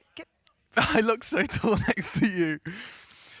Oh, it's so fun talking down on someone for a change. I'm always the kind of hey man, nice to meet you kind of person. Yeah, Yanko's quite a tall guy, isn't he? Henry's like a 6-foot beanpole of Counter-Strike knowledge. A 6-foot knowledgeable beanpoles. Knowledgeable beam. Not actually the beans, the poles that hold the pole beans. itself. Yeah. So he's a supporting structure. And actually, I describe Boaster as the bean pole of the boys of exceL. He supports them. Is it a he physical helps thing or is it their growth. No, not fit. No need to go there. He's simply supporting them when they start to look limp, as beans do occasionally. He gets them. He supports them. He helps nurture their growth as they continue to battle for survival in the Elite Series, because that's what they're doing. Yes, indeed. exceL, they were unable to pick up the first map, and they were just battling for survival at this point. Yet to pick up a full series win, and this one is no exception. Simply splitting a series with Method was the only slight light at the end of a rather dark Counter-Strike tunnel, and we're about to venture once again into the breach. Dear friends, it's Endpoint and exceL. Double E, exciting, extravagant. Let's find it out. It's Endpoint and exceL clashing on Inferno. That was quite nice, Alex. Cheers. Cool. They won the knife, and they're going to be choosing to start on the defensive side, if I heard the man in my ear correctly. Voices in my head CT on Inferno. the same thing. Yeah. They're doing the best of Boaster. Why do you have 800 left boat? Yeah, no, I go AFK in competitive matches too. Okay, here we go. He was hyping him up. He was being a beanpole. That's what he was doing. Being the beanpole. Now, this is a classic piece here, Alex. Is this the swing through apps and run back down, or do we have a little bit of a late lurk there from Windansky? We'll see. As the T's get set up, and they could be zerging out of there, and they might have just enough minerals to make it, Alex. But look at Windansky, still at T-ramp. Hopefully he can catch up, but we'll find out. Eyes on Jacob here, really. Like, Windansky's doing a great job just keeping people present over by B for a small amount of time, but the play gets set into pace by Jacob. He puts up the flash, puts up the smoke, and then follows with the 2 flashes. That should allow them out through apps. Oh, I love it. This is a classic. This has been done years and years. The flash doesn't quite find Charlie Pickles. He's been unleashed. And that's going to cost them dearly. It could very well be a third, a fresh magazine, and a fresh peak. Luzza down as well. He's picking them apart like beans on a tree. Windansky is going to be falling as well. This could be the ace. Just hit the bullet, Pickles. We want to put it on YouTube. hasn't quite got the 5th just yet, and now has to scavenge a Glock to try and put the final 18 points of health into Windansky. One bullet will do. And instead, things hit a bit of a standstill. Windansky not moving a muscle. He wants to take the head off Pit because he cannot get that bomb down without a frag there. Eventually, he starts to adventure from his den and is punished for it. And as they say in Dutch, lekker lekker.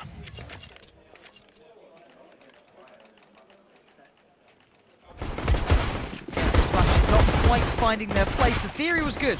Imagine if Charlie Pickles was actually flashing there. Suddenly they're on the site.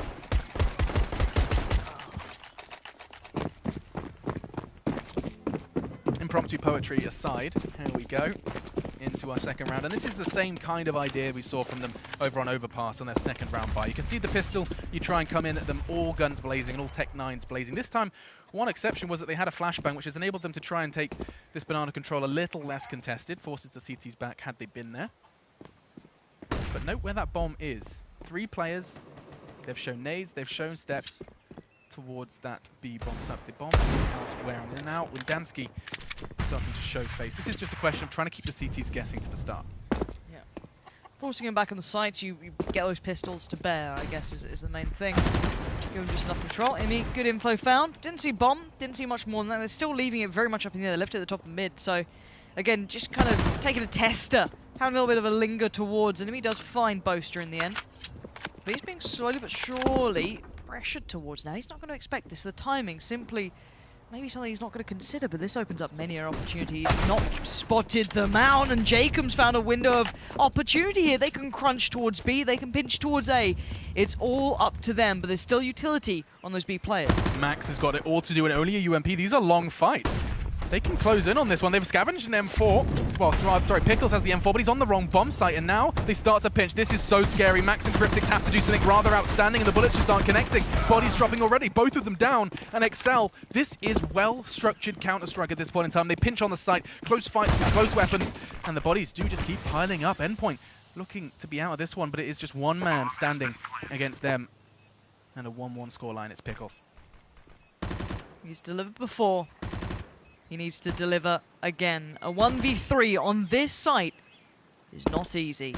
He fails the first step. The second might be just out of reach. A wide peek from Lazza is all it's going to take. And the turn of events happens. That all begins with a good bit of timing and a good pressure play towards CT Arch. Someone's decision-making there was spot on. You actually, I mean, you weren't necessarily committing. The bomb was up in top mid towards A. Windansky goes on a bit of a scavenger mid hunt, and because of that control towards CT Arch, the CTs, they gave them an inch, and in the end, exceL took the mile. Fantastic work from them, and now we're going to be seeing a bit of a return. Instead of Tech 9s, they substitute them for Deagles, and we're going to be seeing what the CTs can do with their $700 investment. They've got Kevlar as well, so a little bit more, of course, added to that price tag, but still. Early nades, but Cryptics down to size. I wonder if that slightly short molly is to allow them to get the damage with the nade. I kind of like that. If that's the theory to it, it's quite nice. They'll approach from itself. But they're going through the motions. The molly's not quite perfect to sandbags, but it's good enough. There's no one there anyway, Sure. So main thing done. But they're using the utility. They're forcing these guys back on the sites, and that's what you need to do is essentially keep those smokes up, play smart. Don't allow anyone to get those free picks, Yeah. essentially. That's where Deagles become deadly. Once they work that out, they should just go for this nice hit as a collective. And the beauty, of course, of using those Molotovs is it's information for free. By free, of course, I'm not losing your health, not losing your weapon, your Kevlar, not dying, essentially. And you get all that information. You know that you're not going to get caught by a 5-7 in sandbags. You're not going to get caught by someone waiting for you as you go wide on the corner. All of that is removed from the realms of possibility by the use of a couple of Molotovs. And they're, of course, on the T side, even cheaper. Now then, 40 seconds, and it does seem like the T side have a plan. It's in the meantime, you can see someone is up to no good. Jacob is trying to keep those CTs busy on the A site, and it does seem to have been something, but no, they're going to make the call. The nades rain in. Cryptics is begging for help, and oh, the heads did fall into his crosshair, but not in the perfect timing for him. It's going to be Windansky to open and shut. Case of this round bomb to go in, and it will do so safely. They've only got those Desert Eagles, and those are fights they're unwilling to take. It seems like it's going to be more of a scavenger hunt and maintaining that Kevlar. Yeah, exactly. Take this into the next round going forward. You can still do damage. The point is that, to be fair to exceL, they only lost out on the UMP. Still got the plant in, still have the rifles up, Windansky finding 2, and obviously the M4 on Connor. So, overall, exceL are in a good position for live with the bomb plant is exactly what you need. Start trying to make that the economy stable for yourselves, bring your money up a little bit. They are slowly working their way back in. We're going to be 3 rounds in here, and 2 players of exceL have yet to contribute to the round. So far, it's been great work from Windansky. We've seen him in this round especially, managing to do the dirty work, and now going to be seeing then round number 2 go down. It's always scary to Counter-Strike casters and Counter-Strike players alike. You know you're going up against those Desert Eagles. You know you should be winning that and doing so cleanly, but the power of that pistol cannot be underestimated. It is so scary, especially in the right hands, and this time it wasn't quite enough. But still, going to be the 2-1. After conceding the pistol round, exceL bounced back and are showing some real flair so far here on the flat. A 3-man play towards B, and I don't mind it. I like that to start a round off with. Maybe get a stack going. Normally in buy rounds, you can put your utility down and rotate someone off. Second time he's caught that nade. Nice change up there. Ooh, lovely shot from Imi though. That's going to find Connor. That's the M4 removed. That's a lovely bit of work, but you can see exceL are waiting for this now. They've set up, almost set the trap there at the expense of Connor, but gets the job done. But Mr. Pickles is on the prowl, and again, he finds what he needs, but good trades. exceL don't let it spiral away, which is the first time we've really seen that.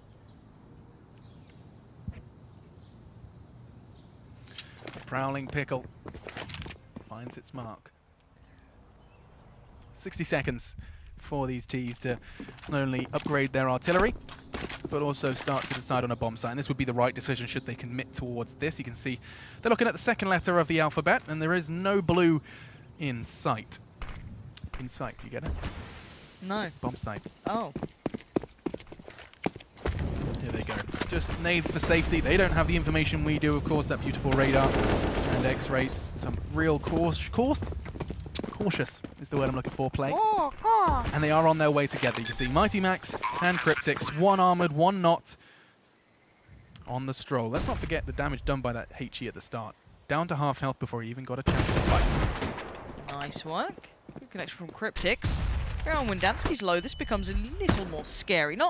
Shouldn't fall away from them. This crossfire is strong. It might be costly in the end, though. Those M4s and rifle, as well the AK, could have been lost there, but no. Kept to check, all kept to hand.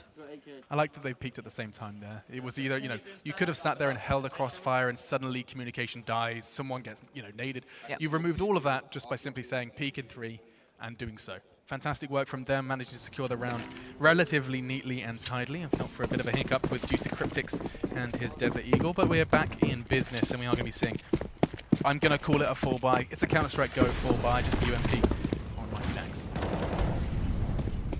Have a little look what Imi's responsibilities are going to be, and that's such a tight angle. Keep your eyes on it.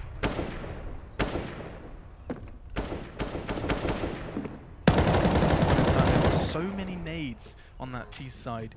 You can't help but feel an execute is on its way. Digging their heels in deep. Yeah, there's a lot of time. Play this out. Goes to a nice little flash over. Keeps them guessing. Let's see Imi having to have a little look here, but really exceL haven't committed anywhere fully. They had presence in towards apps, and that's about it. They've now actually started to build it up.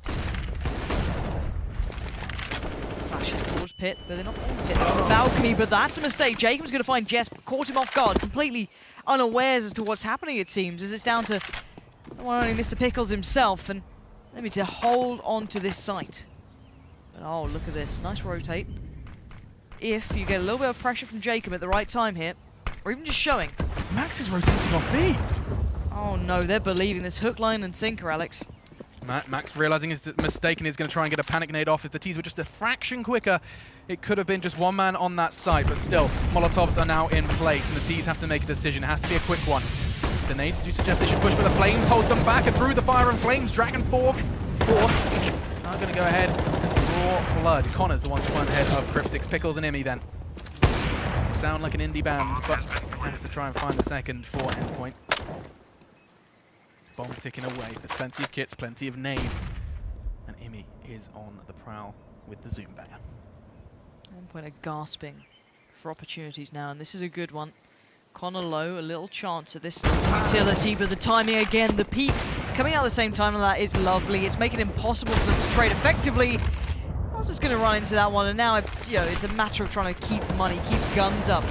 But overall, we know how this is going. exceL is striding forward here, but we never questioned their T-sides. We knew their T-sides were good, and that's always been the case.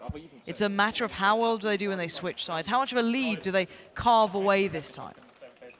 Whilst that is the question, I think it is worth mentioning as to where the success on the T side is coming from, because it is cohesion. It's not running into a bomb site mindlessly. There is exceL. They've got the CTs in the palm of the hand. They're playing them like a fiddle. Is it A? Is it B? Is a discussion that's going on right through the comms of Endpoint at this point in time. There's frags, there's bodies, and indeed now there's a bomb lying in the middle of the map. Jesp, 1 bullet released, and now exceL have to operate with 4. And it depends on who you talk to. Most will be very vocal about it, but this map, Alex, it does come down to money. Especially on that CT side, and getting reset on second and having very poor impact throughout the rounds, at least until around now, it keeps your money pretty much screwed. So you can't assert control anywhere. You can't play for banana control. You can't take it back. You may be able to afford a flash and a nade, but that's not the double molly. It's not the AWP. You can't leave him to solo out on B. Maybe if you get that control, you have very few options. Absolutely. I'm talking of options. I don't know the team's well enough to know if they have the option of a double AWP. But that is something that if you don't have the money, you don't have a chance. And Inferno, such a viable map for the double AWP, especially on the defensive side. Never want to see that on the attack. Here they go, though. Windansky's making plenty of noise. The elephant never forgets. You won't forget Pickles just dastardly destroying him. 2 bullets of a deagle. There he goes. Upgrades to an AK and finds the 3rd body. And now Endpoint have got a real chance. That's going to be not only another round, but it's going to be a chance to start getting some real money in the bank. Credit where credit is due. They did that with just Nothing. pistols. Yeah. So You see that every time. no, and it feels like that was a very individual round. I don't mind the defaults when you're doing them against, if you have the lesser buy, or if you're looking for opportunities, or if then you're going to kind of transfer into something else. But if you're letting yourself get overwhelmed, even just slightly on banana, then you saw the gun just being ripped away from the hand, it just gets a little scary, it gets a little worrying, and that's pretty much what happened. So a bit of a timeout coming in. Not sure if it's tactical, surely not this early. That's what my headphone cable looks like at home. It's just a complete bundle of wires and mess. Really? You not see it? No. Every time I want to try and listen to music, it takes approximately 3 minutes to try and actually 3 minutes. untangle the... Oh, look there it look, is. that's what it looks like every time I pull it out of my pocket. Pardon? She just got one of us. It is a tactical time. It's very early The on coach as well. is going to be vocal here. This is his opportunity just to kind of quickly recap. Probably just saying it was Deagle round, they hit their shining, why that happened, and not to kind of linger too much on one unfortunate round. And for Endpoint, it's them to say, fantastic, but we need to do it with rifles as well. So far, the 2 rounds on the board for the CT side have been with pistols. USP and Deagle alike. And look how fragile the money is on both sides. They're able to get a good purchase in this, but they're both down to very limited amounts, so it's depleted the funds quite swiftly. And what is this? Endpoint? What is that? No early utility put down banana, but don't worry, I'll jump the smoke. With an AWP. Yeah, That's the play. that's it. Okay. Quick rotate. So, I mean, I can kind of half understand the logic there from Imi. He wants to show the AWP banana and then return to A. That's his thought process. Not jumping through a smoke, but I think I can understand that. You want the Ts to operate under the assumption that the AWP is being played B. Perhaps you take a peek you wouldn't otherwise. We'll see how that is rewarded, because you can see the smoke. Once again, Jacob has been the smoke master so far here on Inferno. He's got everything you need, and look at that. Perfect lineup to stop Imi, push him out of that location, and instead of opting for a random shot, he's going to be throwing that boiler, or rather just ahead of it towards quad, and it has locked the T's out. Look at that perfect Molotov, slows everything down. He doesn't know it, but we do. We haven't seen much given away in the form of what they've worked with, apart from Jacob basically making noise with the Tech 9. So they might work out eventually what's going on here, but he's trying to just give away that, okay, well, don't worry about, we only have pistols, or only have limited amounts. And they've probably worked out they have more than that, but it's a nice little bit of a mind game. Now, Mighty Max up in the boost, and where's the crossfire? Cryptic's here. That's quite nice, actually. Little unorthodox of a crossfire, you can fall off it. But we did see Boaster when they actually took this hit. He checked on that. So let's see where Boaster is, see if he's actually the one to have a little look, see where they are. Should be second in line, if not first. And he's about to go in now. Connor with him. He needs to check on this one. Boaster, let's see if he does it. He does. Brilliant work from Boaster. The double. He cracks open the side. It's all on him. And look at the time he had left. Operating in the finest of margins. Outstanding work. 1, I could perhaps understand, but 2 in quick succession. And that's going to have the CTs cowering as they desperately try and clutch hold of their weaponry. Boaster, no doubt, a cheeky smile creeps onto his face as he realizes with about 3 seconds of fragging, he has brought another round home for the boys from exceL. A quick 180 and 2 bodies down. It was Mighty Max and Cryptix who did have, albeit an unorthodox hold. It was really nice to see. If you're coming in to the B-bomb site, if you're smoking off CT, the things you're checking are, you know, spools, now coffins. Are you checking emo? Are you checking, of course, dark corner, new box, oranges? These are the things you're looking at. You're not looking high into the sky. And even if you're focusing on one, you should be getting killed by the other still. With all of that said, Bosa does it. And that will be the fifth. Yeah, very impressed. And that's going to prove a little bit. This is it again. And it's just really well done. The first kill was the important one to me. The second would have been traded on if he didn't get it. But the fact is, it just allows you that time, and it doesn't, you know, allow them to stop anything. Just bear in mind, they were down. They were in the red. They had no time to play with on that one. So started planting at 7 seconds. Exactly. If anything had gone wrong, you could see the difference. But if he wants to be a difference maker and gets denied, Lazza delivers the first bullet to the chest.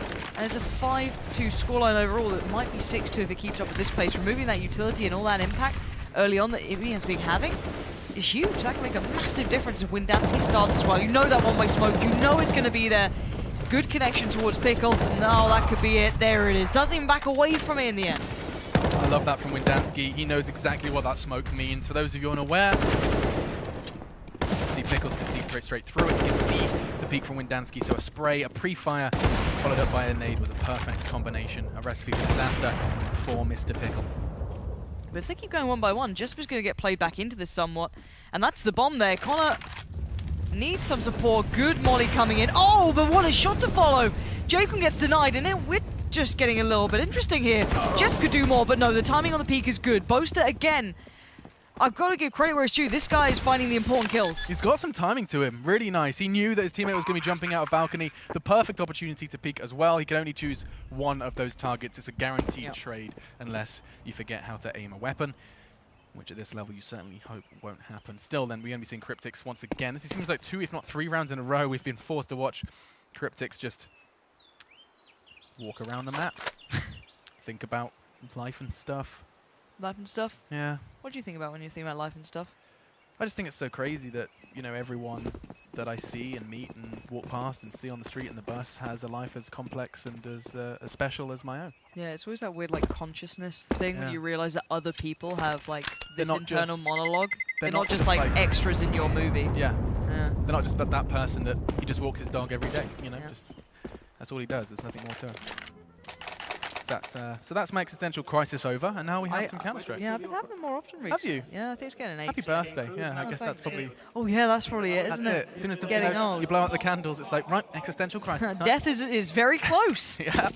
I watched a horrible video which told me how many weeks you have left at like 25. Yeah. Yeah, no, not a fan of that. Nah, didn't like that. It's when they did weekend No, that was, I stuff. think it was yeah, weekends. It was like, you've got 2,000 weekends left. I was That's not many. like, haha, great, groovy. Speaking of things coming to an end, Endpoint running out of cash here. There's Cryptix. You just dabbed. Why'd you have to call me out like that? Because there is somewhat of a crowd here, I Alex. can quietly dab on my own. The microphone doesn't pick it up. I see it. Let a man, I have to live with this. let a man dab. That's my motto. I wanna get it Is that a tattooed. new hashtag you're No, gonna come no. through? Oh, I'm Men's getting rights. tattooed on my Let a chest. man dab.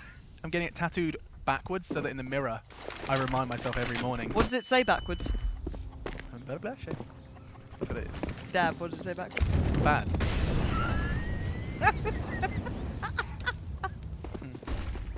See what you've done there. I see it, I do. Don't be so proud of yourself, because currently we are going to be seeing what should be an easy round for exceL. You can see, yes, the Kevlar from Jess. He's treated himself due to a couple of extra frags, giving him the funds. But outside of that, it's just the preserved weaponry from Cryptic. Look at this lovely deep smoke towards library here. It's allowing Jacob to do a little wrap. That's a not. Image got absolutely dumpstered. Get banged. Here they go. Cryptix, you've got the weaponry. You only play on the server or on the CT side to do so, but Connor is going to strike back. Good teamwork as well. Bringing that one home, and now this is where Inferno gets painful, especially when you're dying in pairs. Mighty Max and Pickles heading towards Noah, and when Dansky is the one to take them downtown. Just then, Kevlar and Deagle. Like a taxi driver. Yeah, man. It's just got to find alternative words for killed them, and I sometimes it gets a little vague. He took them downtown, Lauren. I liked it. Thanks. It was very visual. Yeah. Like, I feel like he pops him in an Uber and sends him Downtown. downtown. Spawn. Oh, just hitting the neck of Windansky, not enough for the one pop. And in fact, he's only got 2 points of health left. This surely is the end of him unless he finds the head. He shouldn't have. What is that? Outrageous. He even tried to go for the deagle on Connor, just trying to kill them after time, try and do something extra. All right, Jess, you may sometimes forget to buy Kevlar, but you can find the head. Fantastic work. Speaking of extra, there's Boaster. Quite calm for once, not loud, not screaming away. Last time I was here last weekend, he was shouting the whole time, really, really in their faces, but this time a little bit more quiet. Boaster used to be on a TV show. Have you seen the video? If you guys wonder, do tweet at Boaster or Jacob, who's both have the link. It's on YouTube. Yeah. And he'll deliver, and he does some lovely dancing. He slides around on his knees a lot. Very good. What TV show are you watching? No, it's like the knee slide, dude. It's like what we used to do at school discos and stuff to impress the girls. Is that why your jeans are ripped on your knees? Yeah. Ah, I used to did wonder why you did. bring a bag of pick and mix. The girls loved those pick and mix. Offer them like one of those fried eggs and try and dance with Fried them. egg? Everyone loves a fried egg. No. Yeah, do the last ketchup song and give them a fried egg. I was in there. You're a charmer, Alex. I'm holding their hand and everything.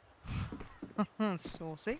Still, we are about to get some saucy CS. That's the hope anyway, as they do start to throw those nades in. It's going to be a rain from either side. Windansky is going to be the first to be caught in the shower. Just a light one at that. Has his umbrella ready. 81 points of health left, as you can see the T side are still non-committal. Though the nades have rained in from both CT and T alike, the bomb is almost on its way towards B. Yeah, it does look like it's going to be turning that corner, and so, with a 3-2 split, the CTs aren't going to be at a disadvantage should they group up for the push.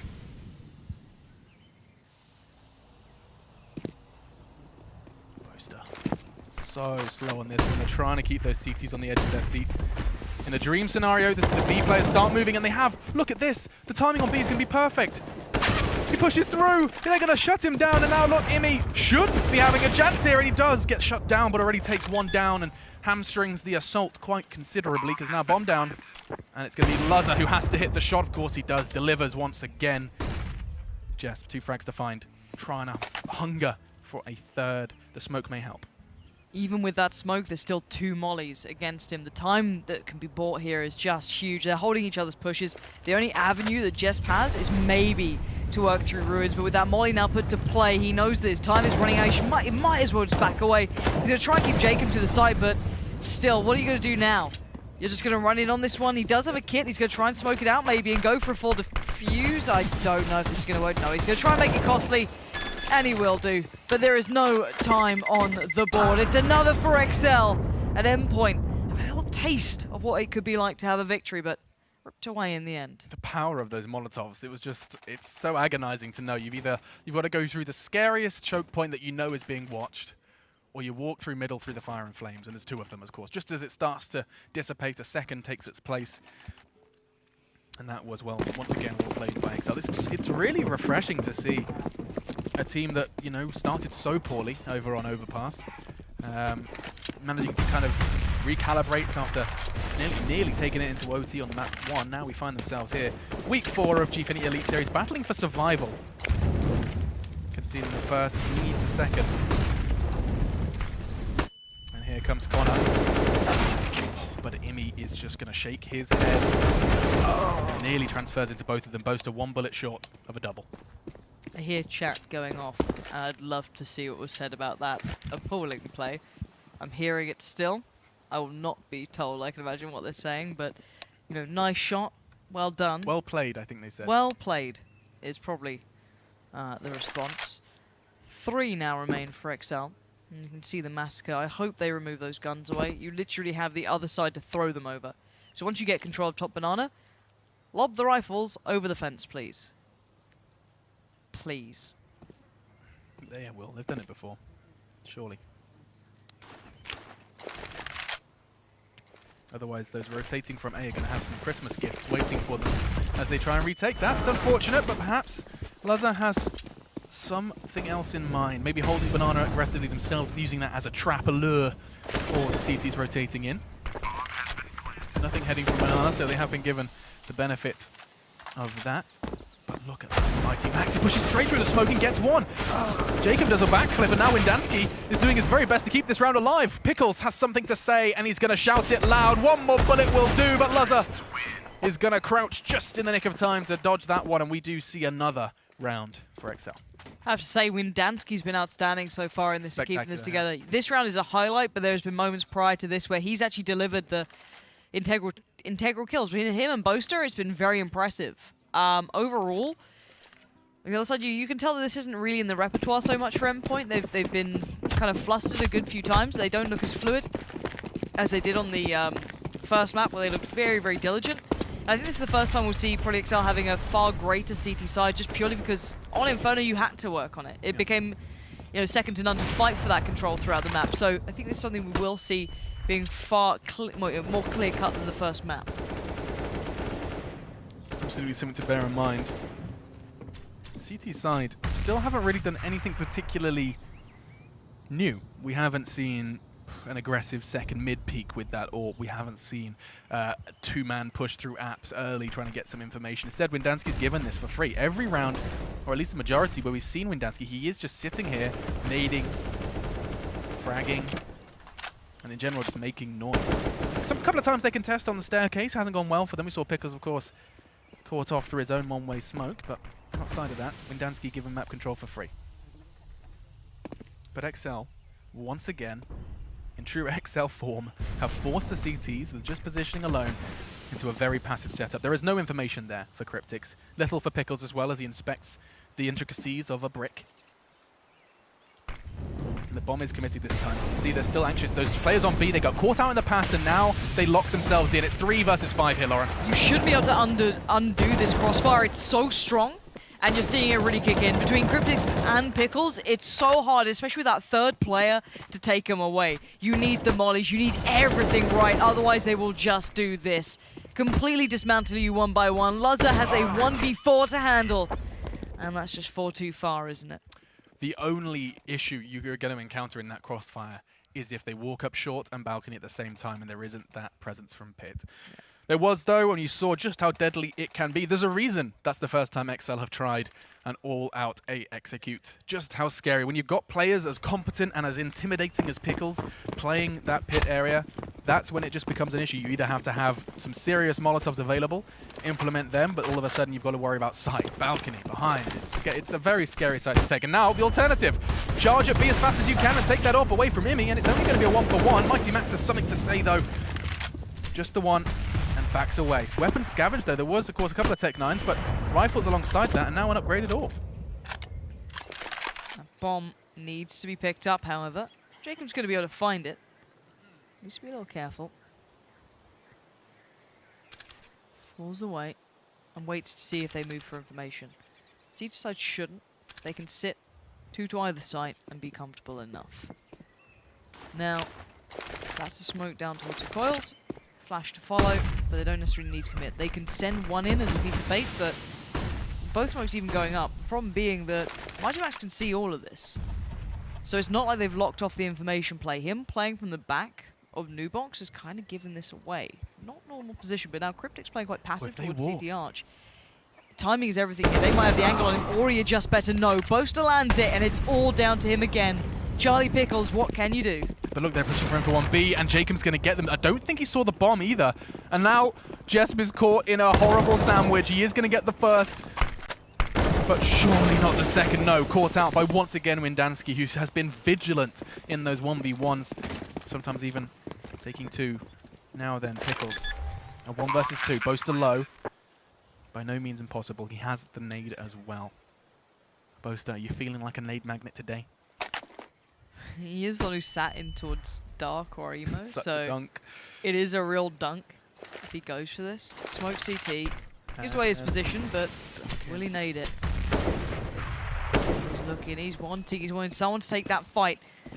No one's obliging yet, but he's going to make it pretty close now. Windansky knows where he is, and this should play in. Boaster, it does. Nice work from those two then to draw the attention. One way swing out on the other side. So risky, leaving the bomb alone on an AWPer on the B-bomb site as the rest of you try and make plays on A. Yeah. works out. It's rewarded as the CT pushes for him first. As soon as you see, your teammates dying on A, there's one man cowering in pit saying they're coming, library side, you're going to push. Yep. And you're probably not expecting an AWP sitting there. So well executed. Putting the bomb on him, perhaps a scary maneuver, but definitely rewarded for exceL. They're going to be happy with that. No, I think we're seeing a far greater display from... This wasn't the same on Overpass, was it? Or am I forgetting Overpass? There wasn't this Not degree this of level fake. of it. This wasn't this much utility. There wasn't... It's solid. Really solid Counter-Strike. Yeah, and I think it also just displays to me that this isn't a regular go-to for Endpoint. I think that, I'm not saying it can't be worked into their map pool. I just feel as though this doesn't look like it's there at the moment for them. The way they're playing, they seem getting caught off that often, not having answers. When your money's consistently depleted, it's very hard to find a way back in. Even though, of course, they will play the map. It's not they've never played Inferno. It's playing it as a team, and it's a very different approach. It's not the same as your matchmaking or your gathers or your, ESEA, your face it. It doesn't matter. It's nowhere near that. It's a very different world. So again, you can't just apply that. They don't exactly have a Smooya they can unleash, right? They don't have that one big firepower you can just build it around. So I don't know what they can really pull through here. It's a very good point. Thank It's something that I think has been talked about an awful lot. But it's just the fact that if you don't have a map in your map pool and you're still working through the 7 maps in the pool, you're gonna have an Achilles heel that you just have to hope doesn't get brought up. And this is Endpoint. So we spoke to Essia. We heard Ben on the desk, and he was just stating that they were not happy with that. You see their face when Inferno is said. They were, what are they expecting? A cobblestone, perhaps, something along that line. Mirage, anything else, basically. Exactly. And instead, they slap, Inferno on the table, and they quiver. Wouldn't you say? I mean, it's scary. And then we are going to be seeing a little bit of it. Looks like a technical timeout this time. Headphones are off. Yes. 10-3 though, Lauren, the scoreline. That's exceL. I mean, you've talked about the bad CT sides before, but surely that's going to be more than comfortable going into defense. Just seeing how they're approaching it as they are, I don't think it's going to be anything like the first map. Okay. I think it's very different. As said, even though you do have to put time in on these maps, even on your CT side, just per default, they should be doing more. Yeah. So I can imagine that this should be far more dominating. It should be far more one-sided. It would look like their map choice rather than that close first game we had. Even though there were some real discrepancies from the exceL side that seemed to have been cleared up already on this T side. The cohesion's there, the individuals are there. Yeah. A nice T side is what we're having. I think this could be the first real map where we get to see it applied to that CT side to a higher level against a more even skilled team. So I don't know what Endpoint can do though. If they have even just the basics down, you can still get a lot going on Inferno. It's just that they don't have the depth to change things up with. So if you recap this, just to kind of put everything into perspective, if you have just joined us, let me quickly paint a picture of how Inferno has gone so far. They have 3 rounds out of 14 in play that's been played. 13 going into the 14th. They have won 3 of them. One of them was the pistol round. The other was entirely defense. And the third was the only buy round they've won. In the 13 rounds of play, they have won 1 weapon round. And you can see that spread. Look at that in the center of your screen. You can see just how spread they are. Not a single consecutive round from the CT side. And this veto, it shows the power of a good veto process. You can win the game before you're even in the server, and that's a fantastic flash. It's so perfect. That's the first real chance we've seen built for them. And the first time exceL has been completely caught off guard. Spectacular work. They creep and crawl up Banana, and this time there's some resistance, some friction. Not smooth sailing then for the T side here. That timeout, tactical or not, has seemed to put a little bit of extra life, at least in this round.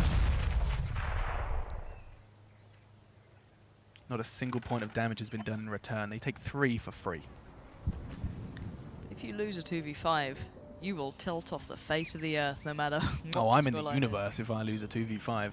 I'm off Earth. Floating away on your own. Yeah.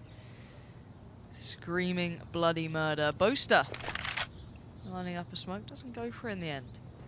There's 3 players towards B for now. That's the deep smoke we were talking about earlier, right? That's the one that lands just in front of Arch. Yeah, it's the same one that Jacob throws. Okay.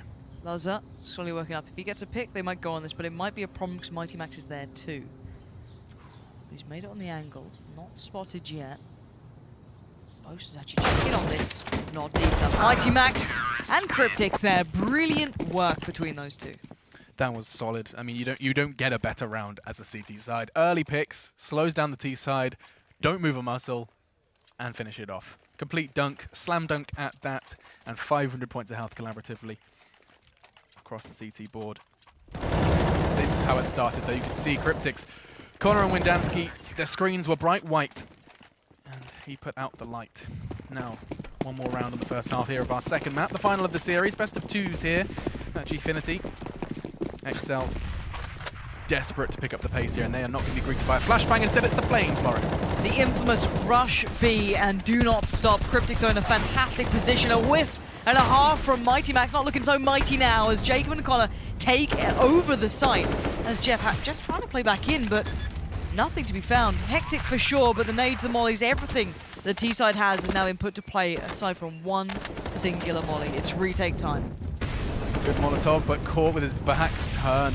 Boaster. There's even a smoke available just a little late. They are going to boost. Oh, I like this. Get that AWP over the smoke. Nothing to be received towards Nubox though, but it does enable the Molotov, which will force Windansky's hand here. Connor, in the meantime, keeps Pickles preoccupied permanently. Now, Jacob, another with these Tech 9s. These pistols have done it, unless Jesp plans on doing something rather extraordinary. No, back turned, and Windansky's the one to thrive. We do see 11-4. Rush B, no stop. There's a Russian somewhere smiling. It works, I guess, you know what I mean? You might as well just throw it in. All in all, though, 11-4 can be deceptive. You pick up the pistol, you got 3 under your belt, you're getting back in the game. Sure. So they can't get ahead of themselves, and we know that there is a running theme of poor CT sides from exceL. This shouldn't be where it's displayed, though. This should be where they have a great game. This should be a good CT side for them. They should have everything in place. It's a very... I would be interested to see how well they play out the rotate. So this is something to me that when I feel a CT seems in control, one, they show presence on Banana. That's great. Now, however they want to do that, up to them. Whether it be the double mollies, nades, flash, I don't really care how you do it as long as you do it in some form. And then the second thing is that additional one player who's the rotate from A to B or back and forward. If you get him in the right place more often than not, I start to believe you've got a real shot on this map. So I'm hoping to see a little bit of that. That's what I'm looking for. But Alex, what about you? What are you looking for here? I just really would love to see the power of the economy displayed here. Look at exceL, though. They're going for fast info down Banana. He knows what's coming. Windansky's been tasked with holding them, slowing them down, but it's not going to happen. He could not stem the bleed. Instead, Endpoint have been given the site for free. Now they're retaking before the bomb even goes down, and Imi's just laughing at them. Swift frags with the P2K. In fact, getting a 2K himself. Now, Boaster has the kit. He has his Kevlar. Connor as well. You said 2v5s were embarrassing, but losing a pistol when you're trying to forge a comeback could very well be that. Not going to give them anything. This is perfectly executed by Endpoint. You can see they're just keeping them at arm's length. Pickles is the one to close it. Imi opens. Pickles close. That's a start. It's the second round where you have to start worrying. Counter-Strike level offensive, folks. Let's see. It's very possible. Again, you get the next 2 off the back as you should. It was turned before, and it has been throughout the rest of this game as well. A lot of them go back for these shots. I almost felt that third then. It felt like it was going to be there. But still, this is where things get scary. It's a little bit nerve-wracking, but exceL, very, very light. I like the nades. It's cool. You know, taking 2 Mac 10s and a Tech 9 in place of something bigger for those nades. You don't want to be caught up by those P250s, those 5.7s, those pesky pistols that up close, it's just 1 bullet to the head and you're dead. Full B hit going to come through here. Like it. I love this approach. Use these rounds. Be clean with it. Be smart with it. That was a little bit of an oversight. They didn't check on the boost there. Bit of a shame. Could have maybe put a bit of time towards that. Just run through it when you dry run it. Spray or 2, yeah. Yep. But all in all, job done. Good investment of Molotovs and everything else, but it's worked. Now, where are those Mac 10s? I want Jesp and Imi to be bouncing rabbits of doom. The rabbits become the hunters in this, as they just check their corners and try and get some extra money in their pockets. They know they're likely unarmored. They know that they're going to be close. They're not going to be sitting in pit.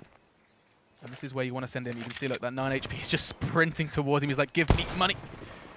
Jesp already gets one with that Mac 10. The farming is in full effect, and so are the SMGs. They're filling the kill feed, and Jacob looks like he's not long for this world either, but time ends, and they're unwilling to commit.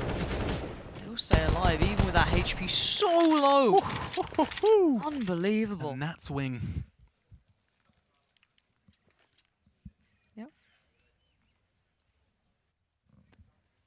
the other side you can see Endpoint now having to build back quite the way, but this is all par for course. One more, and you're at 7-11. You're not that far off. It feels like you're having a horrible half, and then the difference a pistol can make. And of course, exceL aren't rushing it. They're still in the lead. They still should be fine. They don't need to get worried yet. Dream scenario for Endpoint. Lovely. Takes down Connor. Double nades. Collaborative work from them. It's exactly the same buy they're up against. Those unarmored CTs. exceL, they know they have a lead and don't want to try and push their luck. Again, push it through the smoke. But Boast is just trying anything he could with the limited weapons he had. And now Jacob's just going to try and keep hold of that Kevlar vest. He could get caught out by Jasper just around the corner in the nick of time. No information for him. But yeah, I mean, dream scenario, as I was starting to set out, is you keep the SMGs, you keep getting kills with them, you win the first 3 rounds off the back of the pistol, you then concede a round perhaps, or continue to win the first buy. If you concede it, you win the following, and suddenly you've got oodles of cash, and suddenly you've got a real chance at this game. Absolutely. It's the power of the money. You were talking about it in the first half, Lauren. You were saying just how influential it can be, and they had no control of it in the first. Let's see if they can grasp it in the second. Now, the important factor is they do have the utilities. Let's keep our eyes on Windansky and Connor, see where they're playing currently. They should be, I guess, as the duo. Jacob's going to set up a flash here. Are they going aggressive down middle at some point, or just a hindering flash? That's all it is. So, Molly's at top. Connor? Connor's going for this one. I like that. Now, the smoke's down there, but I'm not sure if they've got to check for that close wall. Nice work from Windansky to keep it safe. It'll actually allow Connor to escape more than anything. A quick smoke goes in, but a 1-for-1 trade isn't perfect in the end for the CT side now. Oh, Windansky's corpse is just catching some final rays. Spine broken in two. Oh god, it's brutal. Jasper. Not the one to deal the damage. It was actually Mr. Pickles. Now the bomb is in limbo. Mighty Max is going to change that though, as he does start to maneuver himself and the explosive device towards B. And it's a 2-2 split from the CTs, and so it does really fall down to how much can you do. Connor is going to be the first on the scene, followed up by some trades from Jacob behind the site. You can see the T's of starting to hold those Molotovs and start to throw them out. And here we go. The flames are going to hit the floor. And we'll see which bodies join them. Molotov in towards Pool. That's going to limit the T's options. They have to kind of push into it. And oh, look at Pickles. Starts well, and now Jacob, you're in trouble. Pickles is doing everything. And these two are done. They need to just save. Get out of there. This is not a map that allows you to play retake. That's why I discussed the fact that it's so important to get that additional man to the right side at the right time. Now, of course, that round they didn't have enough players, so you're kind of screwed from that point onwards. But the point being, just purely because playing from either side, I'd still say this is one of the hardest maps to play retake on, especially with an AWP still up in play.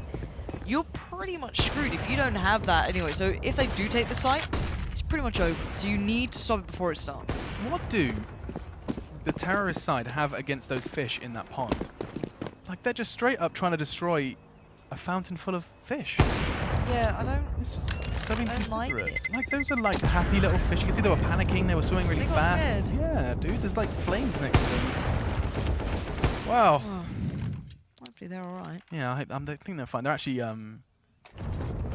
explosive immune fish. Explosive immune. You've not fish. encountered them. It's actually a genetic mutation that Oh, they're no.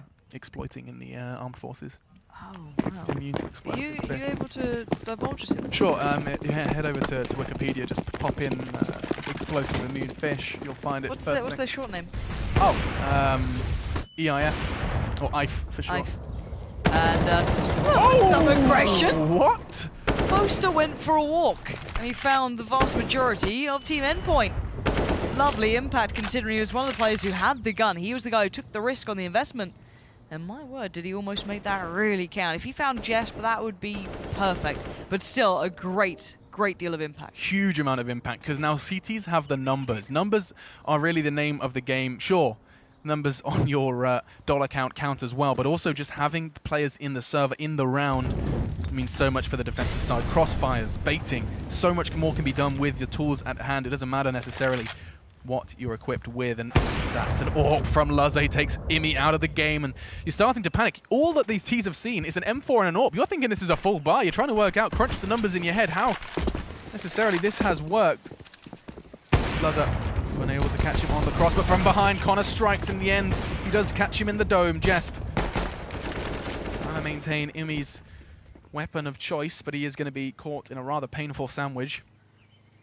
As painful as sandwiches can be. Maybe a sharp brown loaf. Misses the shot. Now he's going to get hunted down.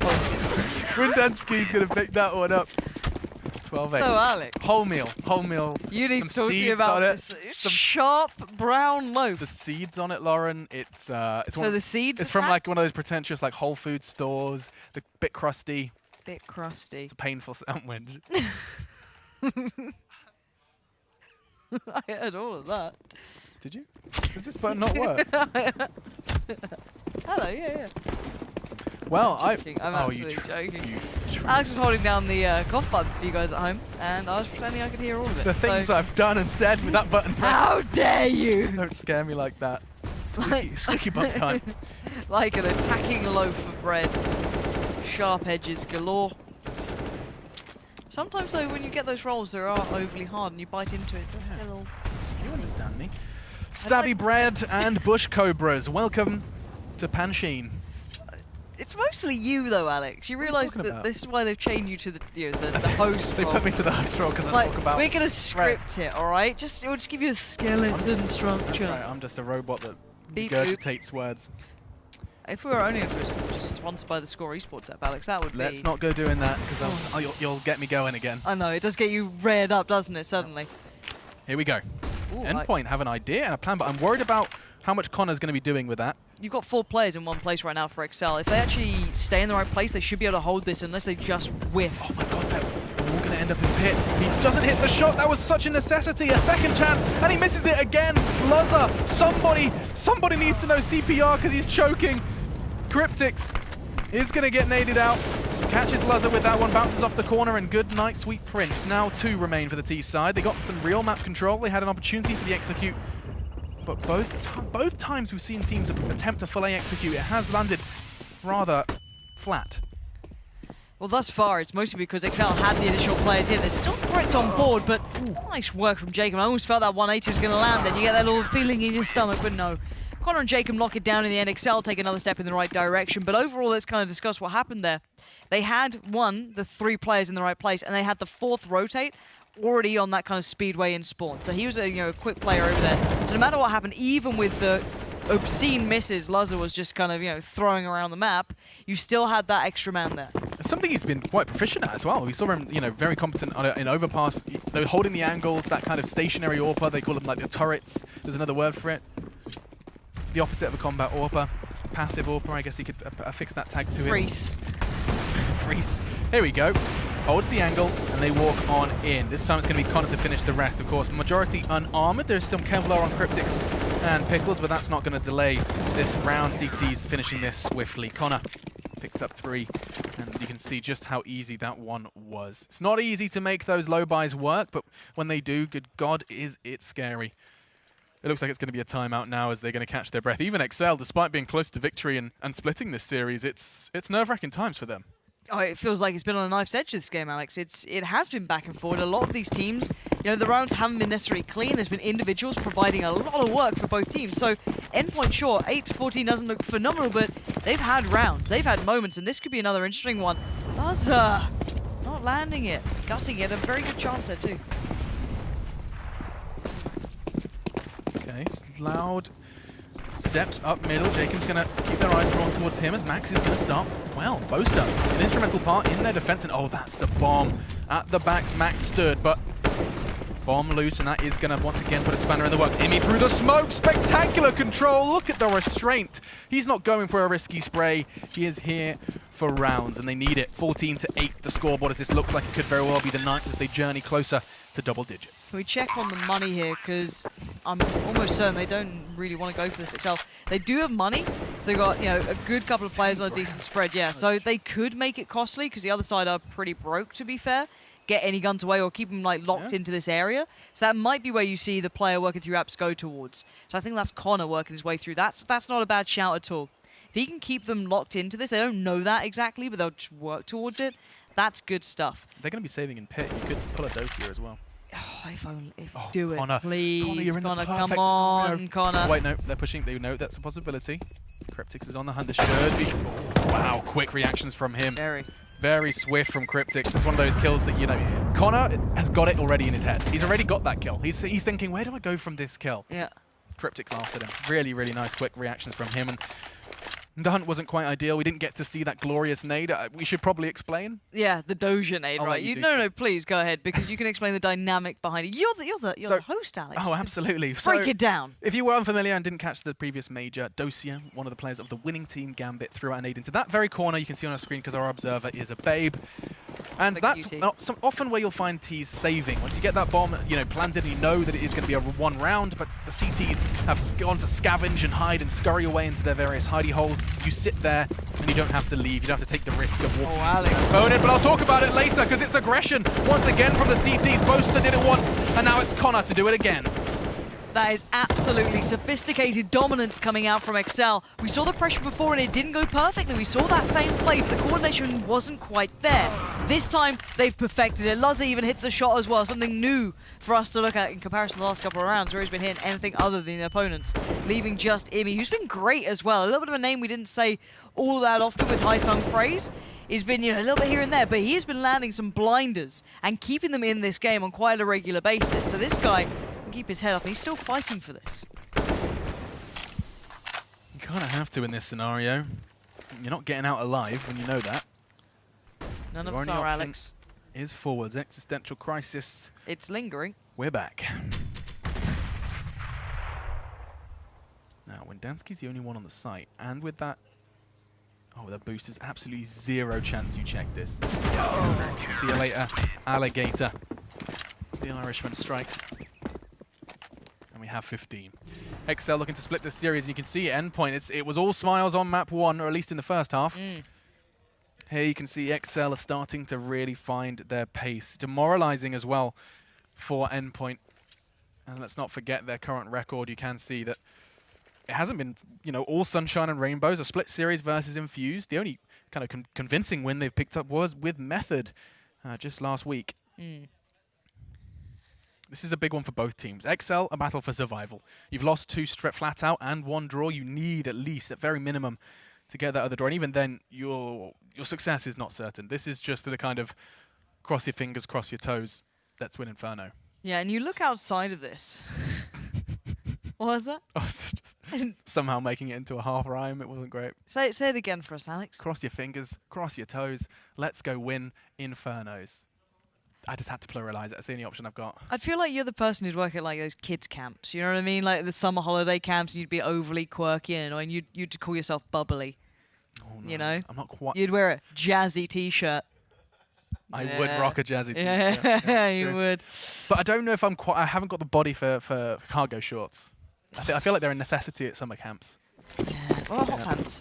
No, I don't like a Jorts. jorts. You're a jorts man. All right. 15-9, Alex. Make This is that your booty time. pop. Luzza misses the shot. The double AWPs are coming in for the CTs. This is just a celebration. Running around a victory lap perhaps for exceL as they bring their double AWPs out. They know these pistols want to get close. What better than an AWP to keep them at arm's length? Mighty Max already catches a nade and Jasp gets just a tickle. Pickle. I had to do, Alex. You're always Biting my tongue. I was wondering where you're biting them. We're on that topic. Be kind. Smokes, mollies still left. They can make something out of this, and the point being though, overall, is again Endpoint are going into a stack unless they switch up and go B. Now, Jacob can just play this kind of speedway rotate. He's got, you know, someone he must have serious faith in Connor there with the AWP. So if this turns into an arc trap, still decent. You have Jacob there in a quick push out from Luzza. Now he's going to see this. He knows that he can be under more pressure. Spots it, calls it, but he doesn't ask them to support. He's going to let them play into it when Dansky connects the blinder. And he's going to surely put the cherry on top. Yes, indeed. Mighty Max will only get one more opportunity because exceL have done it. They split the series here in London. Week 4 of the Elite Series, and exceL, they were doubted at times, especially in that first map. It was a 16-14. This was not too far away from a 2-0 to the underdogs of exceL. They needed both. They're probably not going to be too upset about one. No, and after the first map, it felt almost heartbreaking, getting so close, as said, to pushing it just that far, getting to overtime, but then falling short. Of course, the side who just picked up a very solid win here on Inferno. Some great work from them. Do you stand by losing in 16-14? Losing in that fashion is far more demoralizing than, say, the 16-3 it looked like we were going to have in the first. For me, I think it's way more demoralizing to lose those kind of incredibly close games because you still feel like, oh, that's so close. Oh, they just did this, right? Oh, that was just lucky. In your head. And in your head, you think, oh, that's just not our map. So when we lose those kind of quick games, like, oh, we just don't play Inferno that much. And that's probably very true as well. So, again, all said and done, though, a pretty good game. Your debut back to UKCS, Alex. How's it feeling? It's crazy, dude. This is where I started. Like, I was starting over in Leicester and doing that now, rocking it in London. It's so cool to be back. It has been very nice casting with you again. We'll be casting later on as well. But for now, let's head back to the analysis desk to break that one down. Hear what they had to say. Thank you very much, Pazzi. Thank you very much, Machine. I think you'd look good in cargo shorts. I genuinely would. But listen, we can discuss that and the play from exceL and Endpoint after a quick little break. See you back in a minute.